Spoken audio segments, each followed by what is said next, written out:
চলে যায় আপনার ঘটনায়। ঘটনাটা ঘটেছিল কোথায়? ঘটনা ঘটেছিল নোয়াখালীতে। আচ্ছা। That was in 2012। আচ্ছা। সো আমরা 3টা ফ্রেন্ড মিলে নোয়াখালীতে যাই। একটা ফ্রেন্ডের নানুর বাসা, ফ্রেন্ডটার নাম হচ্ছে সীমান্ত, আমি আর সাদ, আমরা 3টা ফ্রেন্ড। সো সীমান্ত নানুর বাসায় যাই। সো এটা হচ্ছে নোয়াখালীর বেগমগঞ্জ এরিয়াটা। জি জি। সো এখন এটা শহর না, এটা হচ্ছে একটা ছোট একটা গ্রাম মতো এরিয়া। জি।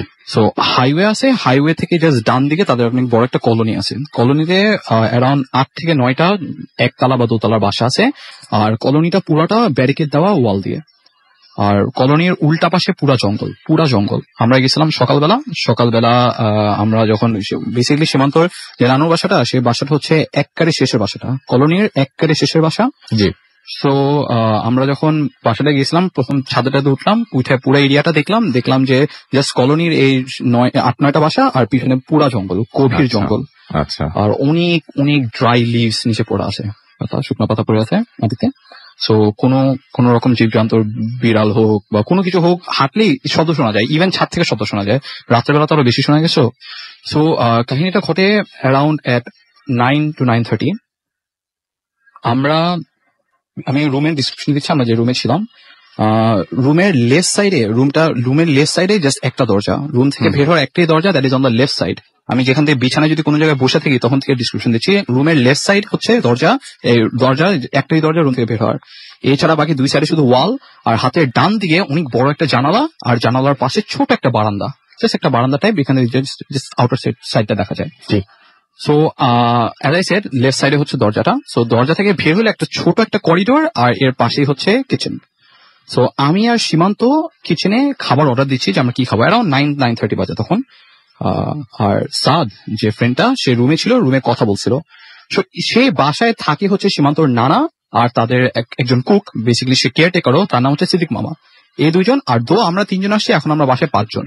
সো আমি, সিদ্দিক মামা আর সীমান্ত খাবার নিয়ে কথা বলছি, সাদ রুমে কথা বলতেছে, ও রুমে ফোনে কথা বলছে। সো ওর হাতের ডান দিকে জানালাটা ছিল, সে হঠাৎ খেয়াল করছে জানালাতে একটা হাত, বড় একটা হাত জানালাতে ধরে আছে। তো সে ওইটা দেখে মনে করছে আমি বা সীমান্ত ফাইজলামি করছি, সে গালাগালি শুরু করছে, উল্টাপাল্টা গালাগালি শুরু করছে, যেটা কে। সো আমি আর সীমান্ত সাদের গালাগালি শুনে আমরা লেফট সাইড দিয়ে ঢুকছি। সো জিনিসটা হচ্ছে, ও এটা দেখছে রাইট সাইডে, ও মনে করছে আমরা ঢুকছি লেফট সাইড দিয়ে। সো এটা দেখে সাদ ভয় পেয়ে গেছে। পরে সাদ বলছে, দোস্ত দেখ ওখানে কে। আমরা তাকাইলাম, আমি জাস্ট, আমার মনে আছে জাস্ট আমি হাতের রিট্রাকশন দেখছি একটা, যে কোনো কিছু চলে যাচ্ছে, এটা হাতও নাকি কি আমি জানি না, একটা রিট্রাকশন দেখছি। আমি দৌড় মারছি ওখানে, আর সীমান্ত ওই বারান্দা দিয়ে দৌড় মারছে। সো জানলাটা আমরা খুলতে চেষ্টা করছি, বাট জানলাটা খুলতেছে না। আমি, সাদ আর সিদ্দিক মামা আমাদের পুরো ফোর্সে জানলাটা খুলছি, বা জানলাটা খুলতেছে না। সো জানলাটা তো খুলতেছে না, এটা কোনো কিছুর সাথে লাগানো আছে বা এরকম, nothing like that, it is not opening, একটা সাম ফোর্স, ইটস নট ওপেনিং। সীমান্ত পিছন দিয়ে বারান্দা দিয়ে দেখতেছে যে এই সাইডে কিছুই নেই, অ্যাবসলিউটলি নাথিং, প্লাস জায়গাটা অনেক অন্ধকার, কিছু নেই। আর উল্টা পাশে হচ্ছে ব্যারিকেড, যে ব্যারিকেড দিয়ে জঙ্গলে যাওয়া হয়। সো অনেক প্রেশার দিচ্ছি, খুলতেছে না। লাস্টে অল্প একটু খুলছে। রাসেল ভাই, আমি দেখছি লোম, আলোতে লোম। আর সাদ আরেকটু এ সাইডে ছিল, তো সাদ ছায়া দেখছে একটা, ও নিজে বলছে, দোস্ত এক ছায়া। আমি বলছি, আমি তো দেখছি না, লোম দেখতেছি। বলছে, না দোস্ত এখানে ছায়া আছে। আমরা খুলতেছি, বাট খুলতেছে না। সাদের হাত কাঁপতেছে, আমাদের মানে জাস্ট ওর হাত আনকন্টিনিউয়াসলি ভাবে কাঁপছে। খুলতেছে না। লাস্টে অনেক প্রেশার দিচ্ছি, দাম করে যা খুলছে জিনিসটা। পরে আমরা সবাই মিলে ভেবেছি যে ওখানে কি আছে। আসলে ওখানে কিছু নাই। This is the last building, this is the last house of the colony. ওইটার পিছনে জাস্ট জঙ্গল। সো আমরা বেসিক্যালি ওখানে যদি কেউ থাকতো, কেউ ফাইজলামি করছে বা এরকম কিছু করতেছে, ধরলাম করছে, সে কোথায় গেল। সীমান্ত বারান্দা দিয়ে এদিক দিয়ে ভিউ দেখছে, এখানে কেউ নাই, বাট আমরা এখানে ঢাকতে দিতে পারছি না, বিকজ কোনো একটা ফোর্স আছে। পরে আমরা চেক করলাম, কোনো কিছুর সাথে লাগানোর কথা না, জানালাটা আবার লাগাইলাম, আবার করলাম, দেখি এভরিথিং ইজ ফাইন। প্লাস লোমটা কাটছিল, প্লাস ধরলাম যে এখানে কোনো একজন এমনি কোনো একটা মানুষ এমনি ফাইজলামি করে উল্টা সাইডে দৌড় মারছে। সে যদি দৌড় মারতে দিত, তার ওয়ালটা টপকাই দিত, ব্যারিকেডটা টপকাই দিত, সে যদি দৌড়ও মারতো, অ্যাজ আই সেড আর্লিয়ার, এখানে অনেক ড্রাই লিস্ট ছিল, সে যদি দৌড় মারতো, একটা বিড়ালের আওয়াজ শোনা যায়, এত বড় একটা মানুষের আওয়াজ শোনা যেত না। সেটাই। সো এই স্টোরিটা পরে, মানে সিদ্দিক মামা তো সাথেই ছিল। সো আমি ডেফিনেটলি ভয় পাইছি, বাট সাদ অনেক ভয় পেয়ে গেছে, ও তো তখন রুমে আছে। সিদ্দিক মামা আমাদেরকে বললো যে, দেখেন ভাইয়া, আপনারা তো শহর থেকে আসছেন, এগুলো ইনসিডেন্ট হয়তো বা আপনাদের কাছে অনেক মেবি মনে হয় যে না, এগুলো অ্যাকচুয়ালি ঘটে না, বাট কিছুগুলা জিনিস আছে যেটা আসলে বিজ্ঞান এটা ঠিক মতো একটা এক্সপ্লেনেশন দিতে পারবে না। সো এগুলা যা হচ্ছে, এটা আপনার নানারে বললেন না, আর পরে জিনিসটা সে এমন একটা ভাবে বললো যে এটা চাপা রাখেন আর এরকম হয়, এটা নিয়ে বেশি একটা ভয় পান না।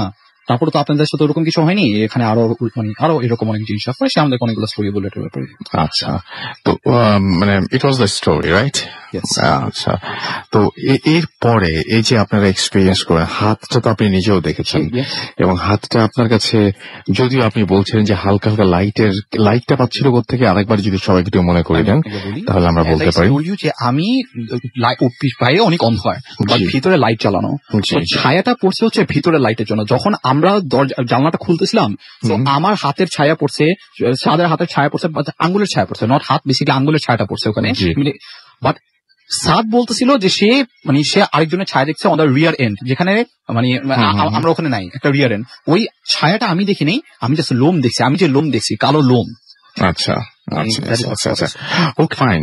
সো এটা হচ্ছে আপনার story show, and thank you very much for joining us. And স্টোরিটা অবভিয়াসলি অনেক মানে মানে ভয়ঙ্কর ছিল, এবং আমার মনে হয় যারা এই মুহূর্তে শুনছেন, স্পেশালি যারা অন্ধকার রুমে শুনছেন, স্পেশালি যারা একা থাকেন এবং আজকে রাত্রে একাই কাটাতে হবে, তাদের জন্য এই স্টোরিটা অনেক ভালো লাগার কথা। এবং আপনারা হঠাৎ করে শুধু কি হাতি দেখেছিলেন, হাত ছাড়ার কিছু দেখেননি?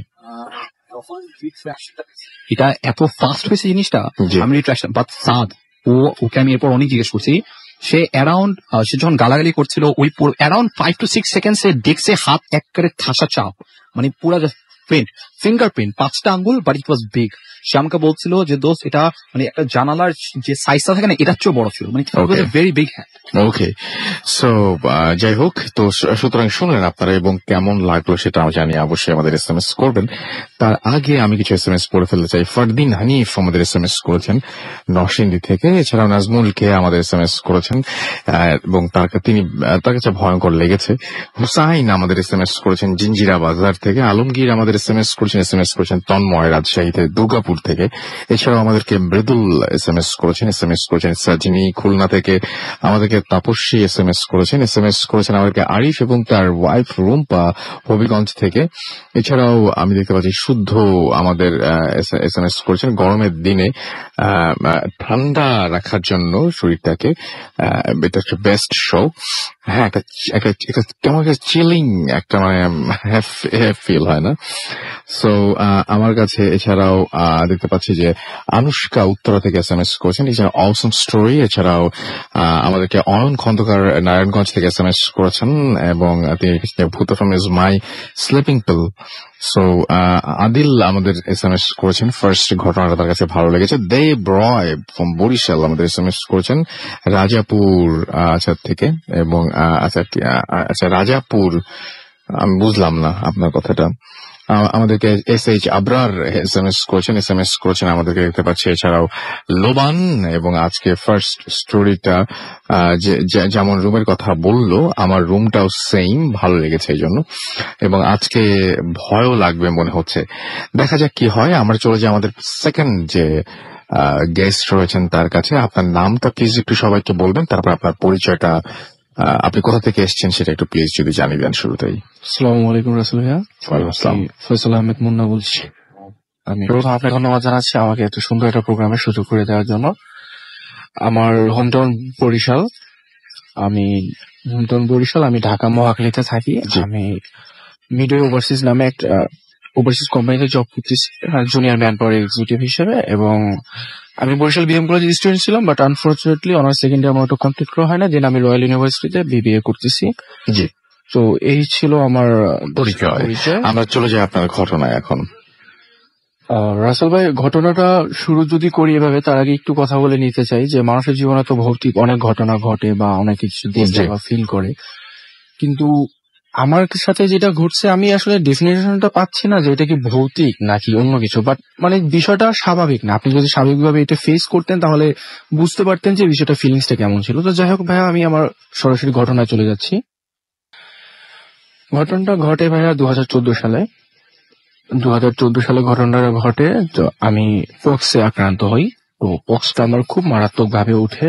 তো পক্সটা আমার গলার মানে কণ্ঠনালীর ভিতরে আমার পক্স উঠে যাওয়ার ফলে খাবার খেতে পারছিলাম। তো স্বাভাবিক ভাইয়া অনেক অসুস্থ ছিলাম। রাত্রে আমি ঘুমায় পড়ি। রাত 2টা কি 3টা এমন একটা টাইমে আমার হঠাৎ মানে ঘুম ভেঙে যায়, আমি চোখ খুলি। তো চোখ খুলে যেটা হয় রাসেল ভাইয়া, আমার বাসাটা ছাদ, মানে সামনে ছাদ আর পিছন সাইডটা টিন শেড, মানে গ্রামে যে বিল্ডিং গুলো হয়। আমি সামনের বারান্দায় ঘুমাইতাম, কিন্তু আমার রাসেল ভাইয়া মানে ছাদটা আমার চোখে বাজতেছে না, আমি ছাদ দেখতেছি না, আমি জাস্ট আকাশ দেখতেছি। কিন্তু আকাশটা আমার বাসার উপরে যেরকম আকাশটা, আমার ভিউটা মানে আপনার চোখ খুলে আপনি হঠাৎ করে একদম হঠাৎ চোখ করে খুলে। দেখলেন। হুম। তো ওখানে 2টা আম গাছ ছিল, সামনে জি। একটা তাল গাছ ছিল, এগুলো আমার চোখে আসার কথা, বাট আমি একদম প্লেন একদম ফ্রেশ একটা আকাশ দেখতেছি, যেটা আসলে যদি সত্যিও আকাশ দেখতাম তো সম্ভব না, এরকম আকাশ আমার বাসার উপরে নাই। নাইস। তো যাই হোক, আমি একটু আর বিছানা থেকে উঠলাম, উঠা আমি জোরে জোরে চিৎকার করা শুরু করলাম, আমাকে উপরে যেতে হবে, আমাকে এনিহাও উপরে যেতে হবে, মানে যে আমি যাবই। তো আমার আম্মু মাঝের রুম থেকে আমার চিৎকার শোনা চলে আসে। তো চলে আসার পর আম্মু আসলে এইসব ঘটনার সাথে অনেক পরিচিত, কারণ আমি অনেক এরকম ঘটনা আমার লাইফে ঘটছে। তো আম্মু জানে যে এটা কিভাবে কি হবে। আম্মু বলতেছে, এই চুপচাপ বস, মাথায় পানি দিতে হবে। তো রাসেল ভাই, আমার এই বিষয়টা হচ্ছে এমন যে আমার সব আমি বুঝতেছি আমি কি করতেছি, বাট আমি কন্ট্রোল করতে পারতেছি না নিজেকে, যে যা হচ্ছে আমি বুঝছি যে কোনটা ভালো কোনটা খারাপ, বাট আমার কোনো কন্ট্রোল নাই। তো রাসেল ভাই, অনেস্টলি আমি এতটা অসুস্থ ছিলাম যে আমার শরীর কাঁপতেছিল। আমার পরনে তখন একটা লুঙ্গি ছিল, লুঙ্গিটা মেবি খুলে যাবে এমন একটা অবস্থা, বাট আমি সেটাকে ঠিকভাবে রাখছি, মানে আমি খুলতে দিইনি, যে আমি এতটা সেন্সলেস হইনি। তো আম্মু আসলে একটু পর দেখতেছে যে না, আমি স্বাভাবিক না, আমি বারবার বলতেছি আমি উপরে যাব, আমি উপরে যাব। তো আম্মু আমার কাজিন নয়ন এবং আমার ছোট কাকা আর সেজো কাকা, এই 3জনকে ডাক দেয় যে তোমরা কে কোথায় আসো, তোমরা একটু আমার বাসা আসো তাড়াতাড়ি, ফয়সাল জানো কেমন করতেছে। আচ্ছা। তো স্বাভাবিক ভাইয়া, আমরা ফ্যামিলিগত ভাবে আমাদের সবাই হাইট বা ফিটনেস অ্যাজ ওয়েল, ঠিক আছে। তো আমার কাজিন, আমার ছোট কাকা, আমার সেজো কাকা, 3জন যথেষ্ট ফিট একজন পার্সন, মানে সবাই। তো তারা আসলো, তারা আইসা আমাকে, মা বলতেছে যে ওকে ধরো, ওর মাথায় পানি দিলে ও ঠিক হয়ে যাবে। তো আম্মা বলার সাথে সাথে তারা আমাকে চাইপা ধরছে। ধরার পর রাসেল ভাইয়া যেটা হলো, আমি 3 দিন কিছু খেতে পারি না, জাস্ট মানে লিকুইড জুস টুস এগুলো খেতাম। আমি 3জনকে ছিটকা মারি, যার ফলে আমার কাজিন যে নয়ন, ও সোফার উপরে পড়ে যায়। কিন্তু আমার কাকারা 2জন পড়ে না, বা কাকারা 2জন ছিল না, একজন ছিল, এরকম পড়তে পারে, 2জন মেবি ছিল। তো তারা একটু সাইডে দাঁড়ায়, বাট এটা কোনো মতে পসিবল না। আমি এখন যদি সুস্থ শরীরেও 3জনের সাথে যাই, এটা সম্ভব না। তো ওখানে আমি কিভাবে করলাম। তো যাই হোক, তারপরে কি হলো, আমি বুঝতেছি যে আমার সাথে যা হচ্ছে এটা ঠিক না, আমার সাথে যা হচ্ছে এটা কিছু একটা খারাপ হচ্ছে, বাট আমি বুঝতেছি না, যে আমি কোনো শরীরও দেখতেছি না, বাট আমার মনে হচ্ছে কি যেন আমাকে ডাকতেছে যে তুই এদিকে আয়। তো পরে যেটা হবে, আমার বাসায় কোরআন শরীফ থাকে, তো আমি কোরআন শরীফটাকে খুলে আমার ফেসের উপরে চেপে ধরি। তো রাসেল ভাই, তারপরও দেখতেছি যে না, আমার কোনো মতে আমার কোনো কাজ হচ্ছে না। তো এটা যেহেতু আমাদের সবচেয়ে পবিত্র ধর্মগ্রন্থ, ঠিক আছে, সো আমি এটাকে কোনো অবমাননা করিনি, আমি জাস্ট নর্মাল ভাবে সেফ ভাবে রাখছি। আমি ওটাকে ছুঁড়ে মারিনি বা এরকম কিছু করিনি, বিকজ আমার মাথায় সেন্স কাটতেছে যেটা আমার ধর্মগ্রন্থ, এটাকে আমি এরকম করতে পারবো না। তাহলে এগুলো কেন হচ্ছে, আমি তো সবই বুঝতেছি, তাহলে এগুলো কেন করতেছি। তো যাই হোক, আমার মাথায় পানি দেওয়া হয় অনেক কষ্ট করে, আমি সুস্থ হই বলতে কি আমার এইসব মানে পাগলামিটা থামে। কিন্তু আমি ছাদের উপরে তাকাইতে পারতেছি না 2-3 দিন। ইভেন দিনের বেলা সন্ধ্যা 6টার সময় আমার আব্বু নামাজ পড়তে যাবে, আমি বিছানায় শুয়ে আছি, আমার ছোট ভাইকে বলতেছি যে ফাহাদ দেখ তো ফ্যানের উপরে কিছু আছে কি। ও আমার সাথে মজা করতেছে যে হ্যাঁ, ফ্যানের উপরে ভূত আছে, ভূত ঝুলতেছে, তুই দেখ। আমি ভাইয়া তাকাইতে পারতেছি না। তো এক পর্যায়ে আমার আম্মু আসলে বিষয়টা দেখলো যে ও তো আগেও অনেক কাহিনী করছে, কিন্তু এবার একটু বেশি। তো আমার আম্মু আমাকে বাধ্য হয়, ভাই আমার একটু বলে রাখি, আমাদের ফ্যামিলিটা যথেষ্ট ইসলামিক মাইন্ডের একটা ফ্যামিলি। আমার ছোট ভাই এই মাসে ইনশাল্লাহ কোরআনের হাফেজ হবে। তো আমাকে গৌরনদীতে নিয়ে যায়, গৌরনদীর গৈলা নিমতলা নামক একটা জায়গা, ওখানে অরুণ কর্মকার নামে একজন লোক আছে। ভাই আপনারা যদি আপনাদের টিম নিয়ে এটা যেতে চান, আপনি যেতে পারবেন, কজ ইটস ট্রু। তো ওখানে ওনার নিয়ে যাওয়া হয় যে উনি মানে এরকম দৈব চিকিৎসা করতে পারে। তো ওনার ওখানে খুব ভোরে যেতে হবে, আপনি যদি ভোরে না যান তাহলে সিরিয়াল পাবেন না। তো স্বাভাবিক আমরা খুব ভোরে আম্মু আমাকে নিয়ে যায়। তো ওখানে নিয়ে যাওয়ার পর আমার মেবি 77 কি 78 নাম্বার সিরিয়ালটা পড়ে, মানে বাসার সামনে টোকেন টানানো থাকে, ওইটা নিতে হবে আপনাকে, ওই টোকেন অনুযায়ী ডাক দিলে আপনাকে চিকিৎসা করতে হবে। তো তার আগে আমি রুমে ঢুকি, তার আগে আমার একজন চিকিৎসা হচ্ছে আমি দেখতেছি। তো একটা মেয়েকে দেখতেছি যে সে তার হাত ধরে অতীতে সবকিছু বলতেছে, ইভেন মেয়েটা কান্নাও করে দিছে, এবং সে হাত দেখে বলতেছে যে তুমি যখন 5-6 বছর বয়সী ছিল তোমার আম্মা আমার কাছে নিয়ে আসছিল, ঠিক, তারপর আর আসো না। তো এগুলো শুনে যাই হোক ওই কাহিনীতে আমি না গেলাম। তো ভাইয়া যখন আমাকে ডাক দিল, তো আমার হাতটা দেখার সাথে সাথে বলল যে তুমি কি মাদ্রাসায় পড়াশোনা করো। আমি বললাম যে না। পরে বলতেছে তাহলে এটা কিভাবে সম্ভব। তো তো কি সম্ভব সে আমাকে সেটা বললো না। পরে আমাকে একটু বললো তুমি একটু বাইরে যাও, তোমার আম্মুর সাথে আমি একটু কথা বলবো। আমার আম্মুর সাথে কি কথা বলেছে ওটা আমি পরবর্তীতে জানতে পারছি। সেখানে কথাবার্তা ছিল এইরকম যে তোমার এই ছেলে কিছুদিন আগে অসুস্থ হয়েছিল। বলতেছে হ্যাঁ।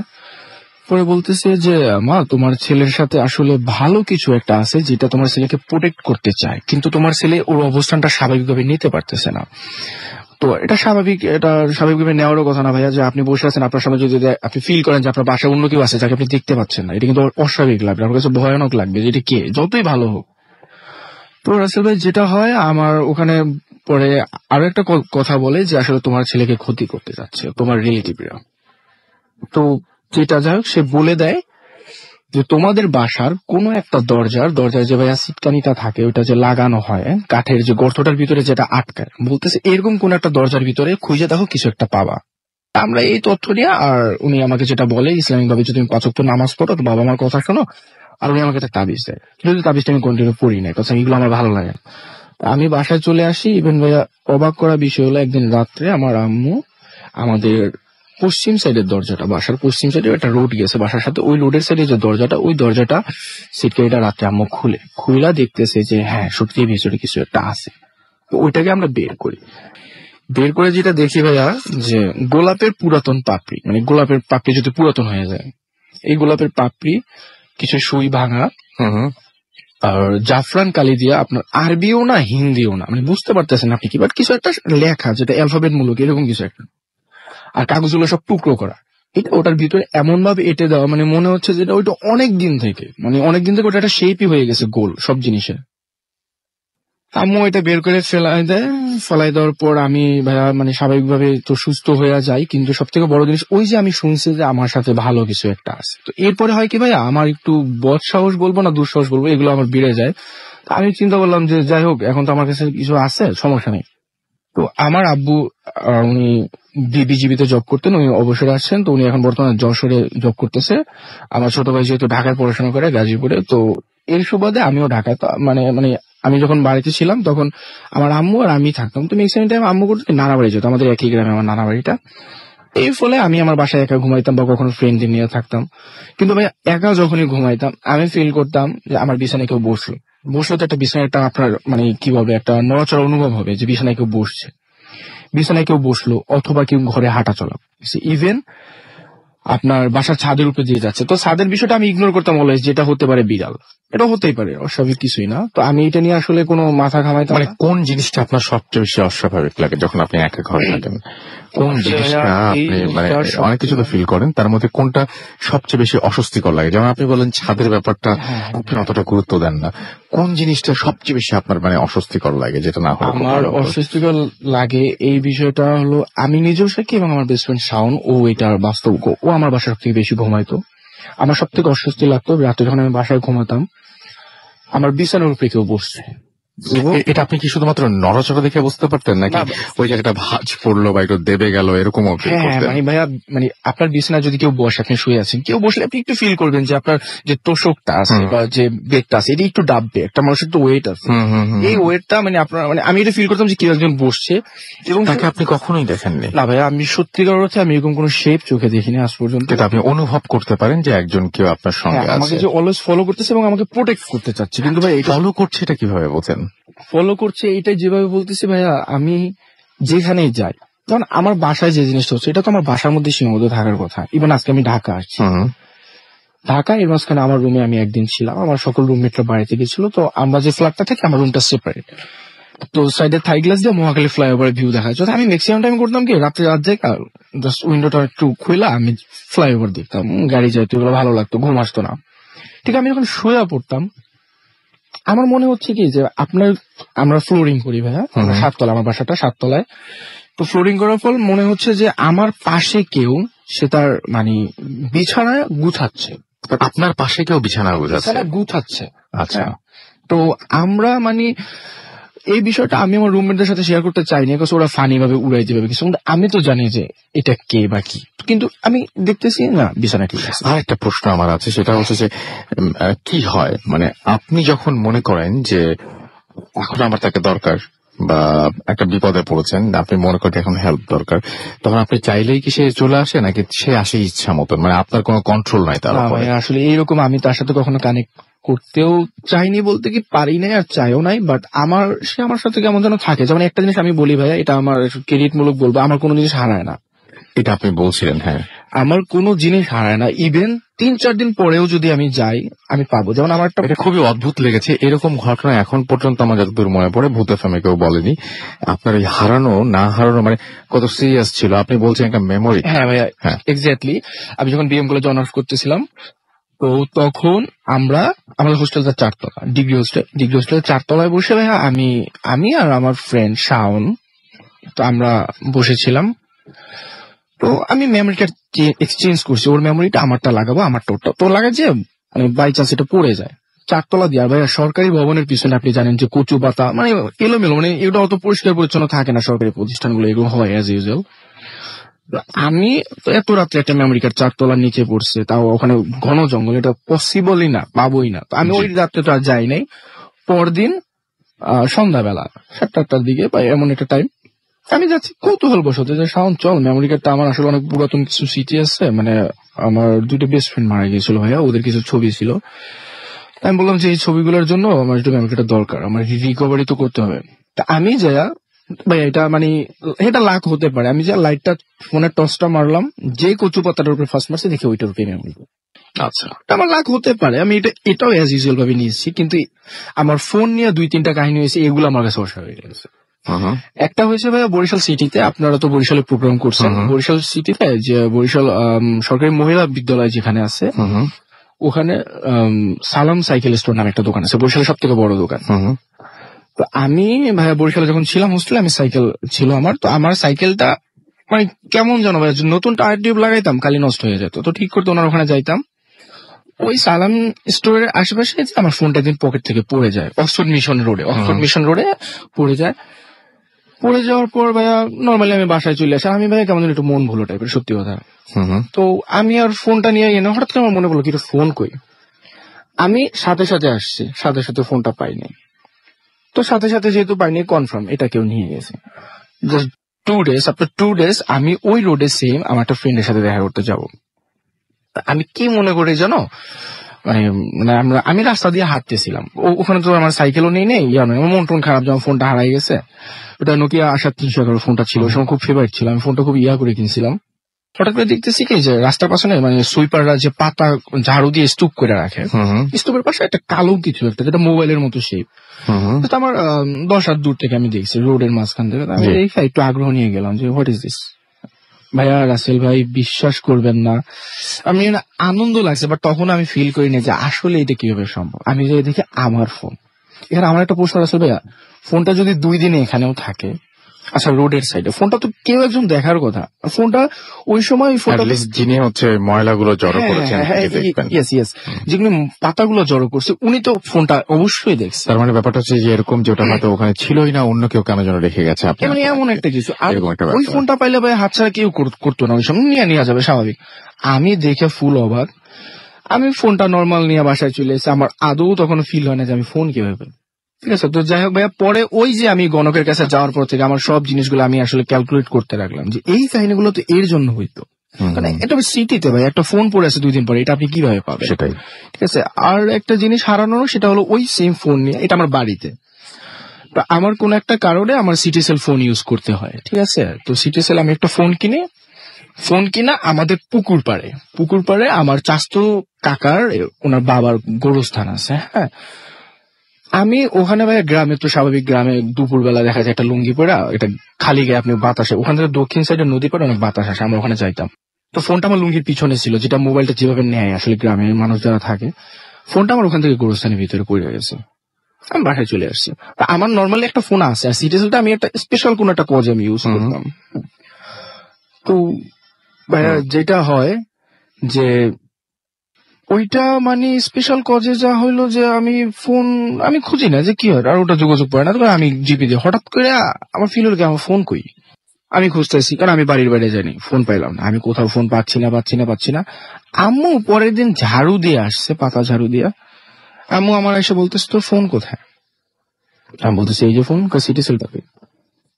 আমি বলতেছি যে আমি বলতেছি যে ভাইয়া, আমি বলতেছি যে ফোনটা আমি আসলে কোথায় যেন হারিয়ে ফেলছি। পরে বলছে এই যে তোর ফোন। আমি অবাক হয়ে গেলাম যে 2 দিন পরে ওই গোরস্থানে ওখানে সবাই আমাদের বাড়ির মোটামুটি আড্ডা দেয়, ফোনটা কোথেকে আসলো? ওকে, আমরা একটা ছোট বিরতি নেবো, আপনার সাথে পরে কথা বলবো আবার। আমরা একটা ছোট বিরতি Thank you, যাবো, ভাইয়া। বিরতি পরে আবারও ফিরে আসবো। ইন দ্য মিন টাইম আমাদের SMS করতে হলে মোবাইলের মেসেজ অপশনে গিয়ে টাইপ করুন ফুর্তি, FORTI ফুর্তি, স্পেস দিয়ে লিখুন আপনার নাম, স্পেস দিয়ে আপনার মেসেজ, পাশে দিয়ে 9840 নাম্বারে আমাদের ইমেল করতে চাইলে আমাদের ইমেল অ্যাড্রেস হচ্ছে bhutfm@radiofurti.fm, which is BHTFM@radiofurti.fm। আপনার নাম, ঠিকানা এবং ফোন নাম্বার সহ আপনার জীবনে ঘটে যাওয়া সেরা ঘটনা লিখে পাঠিয়ে দিন আমাদের কাছে, অথবা আপনার ঘটনা রেকর্ড করে পাঠিয়ে দিন আমাদের কাছে। আমাদের ফেসবুক অ্যাড্রেস হচ্ছে www.facebook.com/bhutfm.russell and www.facebook.com/bhutfm.radio.furti। এই দুটো অ্যাড্রেসে আপনি পাঠিয়ে দিতে পারেন। আমরা ফিরে আসছি একটু পরে। স্টে টিউন টু রেডিও ফুর্তি and don't stop the ফুর্তি। Bhoot FM. The night comes alive with drumming force.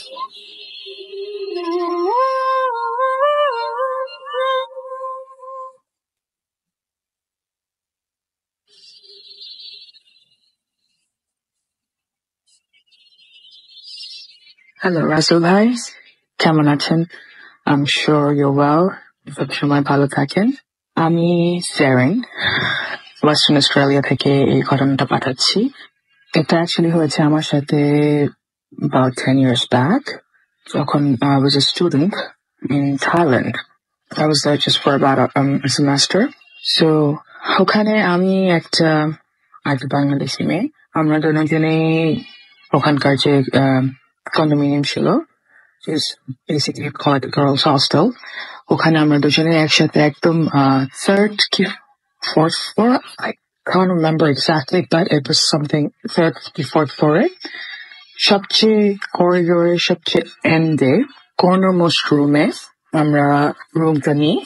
It was a huge room, অনেক বড় রুম ছিল, and it was simply like a 5-star hotel. And দেখার সঙ্গে সঙ্গে আমার friend-এর, we immediately fell in love with it. It was huge. Janela, the bed chilo on one side. It was like a studio apartment, I would say. Kitchen chilo, fridge chilo, TV chilo, attached bathroom, and plus সবচেয়ে মজার জিনিসটা হচ্ছে যে একটা বড় balcony ছিল with really heavy steel chairs and table and an umbrella.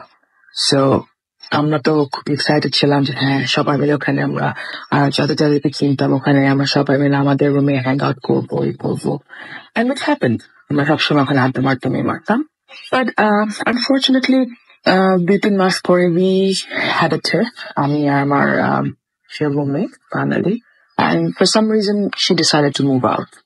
It was a mutual decision. She moved out করলো room থেকে।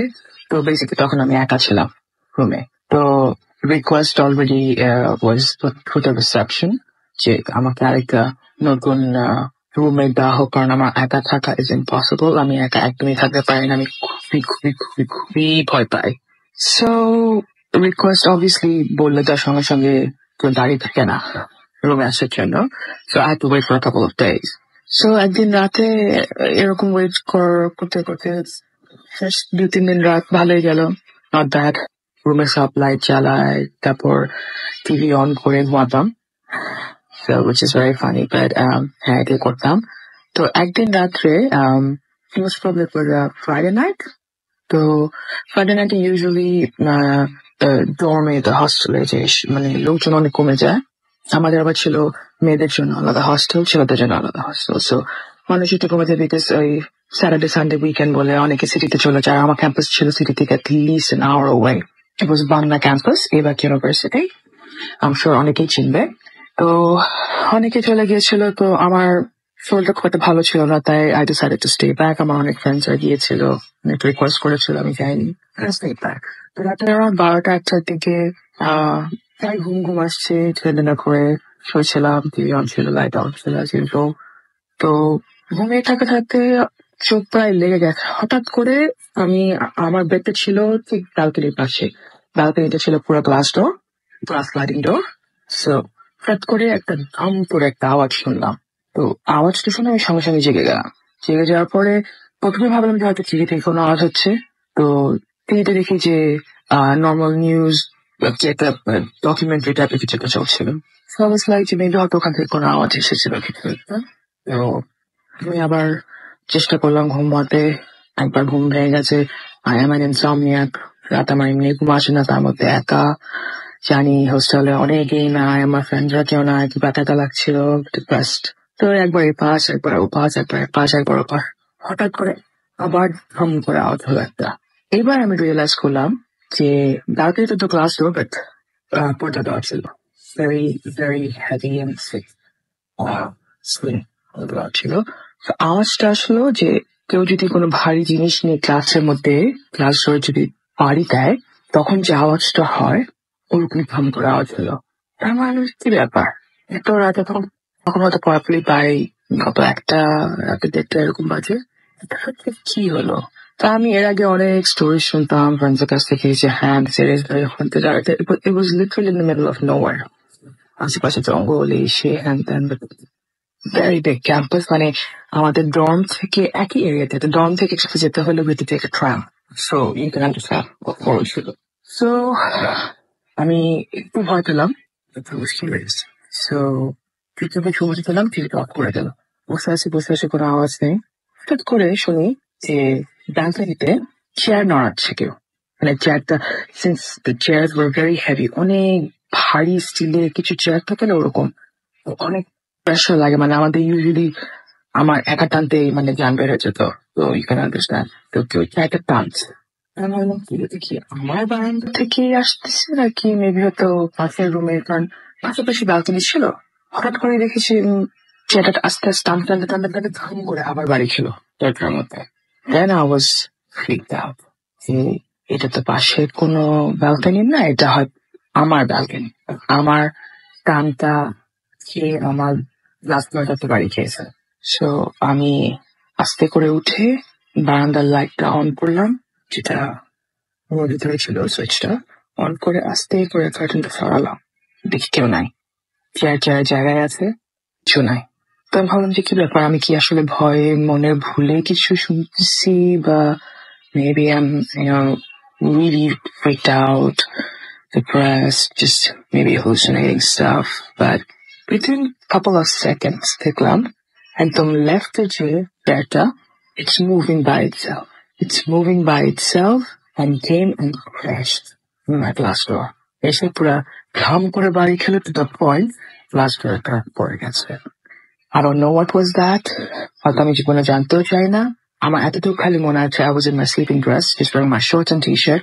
আমি জাস্ট আম্মু বলে লিটারালি আম্মু বলে চিৎকার দিয়ে রুম থেকে বের হয়ে দরজা খুলে, আর আমার রুমটা ছিল একদম করিডোরে এন্ডে, and the corridor was so huge, মানে দুপাশে এক এক সাইডে 20টার মতো হবে রুম, আর আমি ছিলাম এক এন্ডে।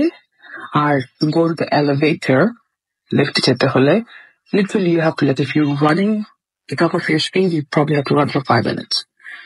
আমার মানে কি যে মনে হচ্ছিল আমি দৌড়াচ্ছি, আর আমার কাছে মনে হচ্ছে আমার পিছিয়ে কে যেন দৌড়াচ্ছে, পা ভারী হয়ে আসছে।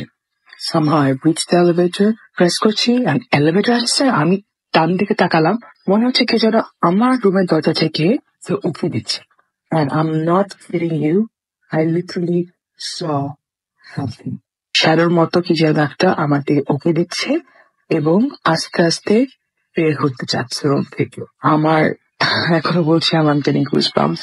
আমি জাস্ট লিফটটা কনস্ট্যান্টলি বাড়িয়ে দিচ্ছি, প্রেস করছি। আমার মাথায় এটাও ছিল না যে there's a staircase, সিঁড়িতে নামতে পারি আমি, তাও আমি প্রেস করে যাচ্ছি। Thank God it opened. যে লিফট দুটো ওপেন করলো, I just saw that thing literally running out towards me. কিরকম ছিল দেখতে আমি জানি না, মানুষের মতো কি ছিল কিনা, I just saw two eyes, শুধু দুটো চোখ দেখলাম, and a black shadow. Human form বলবো না অ্যানিমাল ফর্ম বলবো, বাট হ্যাঁ দুটো হাত ছিল, দুটো পা ছিল। আমি জাস্ট ঢুকলাম, লিফটটা ক্লোজ করলাম, গ্রাউন্ড ফ্লোর চাপ দিলাম, গ্রাউন্ড ফ্লোর চাপ দিয়ে নিচে নামলাম, বের হয়ে I ran to the reception. আমাদের রিসেপশন 24/7 কেউ না কেউ থাকতো in case of emergencies। গিয়ে আমি আর কোনো কথা বলতে পারছিলাম না, sorry, not nurse, receptionist কাছে। And that was it. And আমি বললাম কি হয়েছে, somehow তাদের চেহারা দেখে মনে হলো যে this was nothing new for them, হয়তো এটা এসব জিনিস আগেও শুনেছে, because I've heard a lot of haunted stories. Probably আমি হয়তো পরে রেকর্ড করে পাঠাবো। And I told them আমি কোনোভাবেই হোক আমি ওই রুমে থাকবো না, ইম্পসিবল। যদি আমাকে আজকে সারা রাত রিসেপশনে বসে থাকতে হয় আমি তাও থাক, উপরে আমি যাবো না। So তারা বললো যে তোমার কোনো ফ্রেন্ডস আছে আছে? Like most of my friends সিটিতে গেছে, জানি না কেউ কি আছে। তো আমি ওখানে একটা নেপালি মেয়েকে চিনতাম, তো ও আমার মতো আর কি সবসময় সিটিতে যেত না, বাসা থাকতে খুব পছন্দ করতো, মানে রুমে থাকতে পছন্দ করতো। তো হঠাৎ করে কথা মনে পড়লো, আমি বললাম যে ও হয়তো থাকতে পারে। তো রিসেপশন থেকে ওর ফোন তুললো, তোকে সব বলার পরে ও বললো যে হ্যাঁ এখনই চলে আসো, তুমি আমার রুমে থাকবে আজকে রাত্রে। তো এরপরে তার রুমে ছিলাম সেদিন রাত্রে। পরের দিন সকালবেলা আমি 2-3 জন মানুষ নিয়ে রুমে গেলাম, আমার জিনিসপত্র গুছিয়ে বললাম আমাকে অন্য রুমে যাও, অন্য কারোর সাথে যে কেউ হোক কারোর সাথে যাও, ওই রুমে না। And that was it. So I hope you enjoyed, and hope you will all enjoy the story. জানি না কতটুকু বুঝিয়ে বলতে পেরেছি, but এটা one of my experiences. I do have a couple of more, don't want to have any more. It's all in the past. So আশা করি ভালো লাগবে আপনাদের সবার। আর like literally এটা has become a daily part of my life. That's how much I love Bhoot FM. So hope you all enjoy the story, and until next time, bye. Bhoot FM. Night. Absolutely.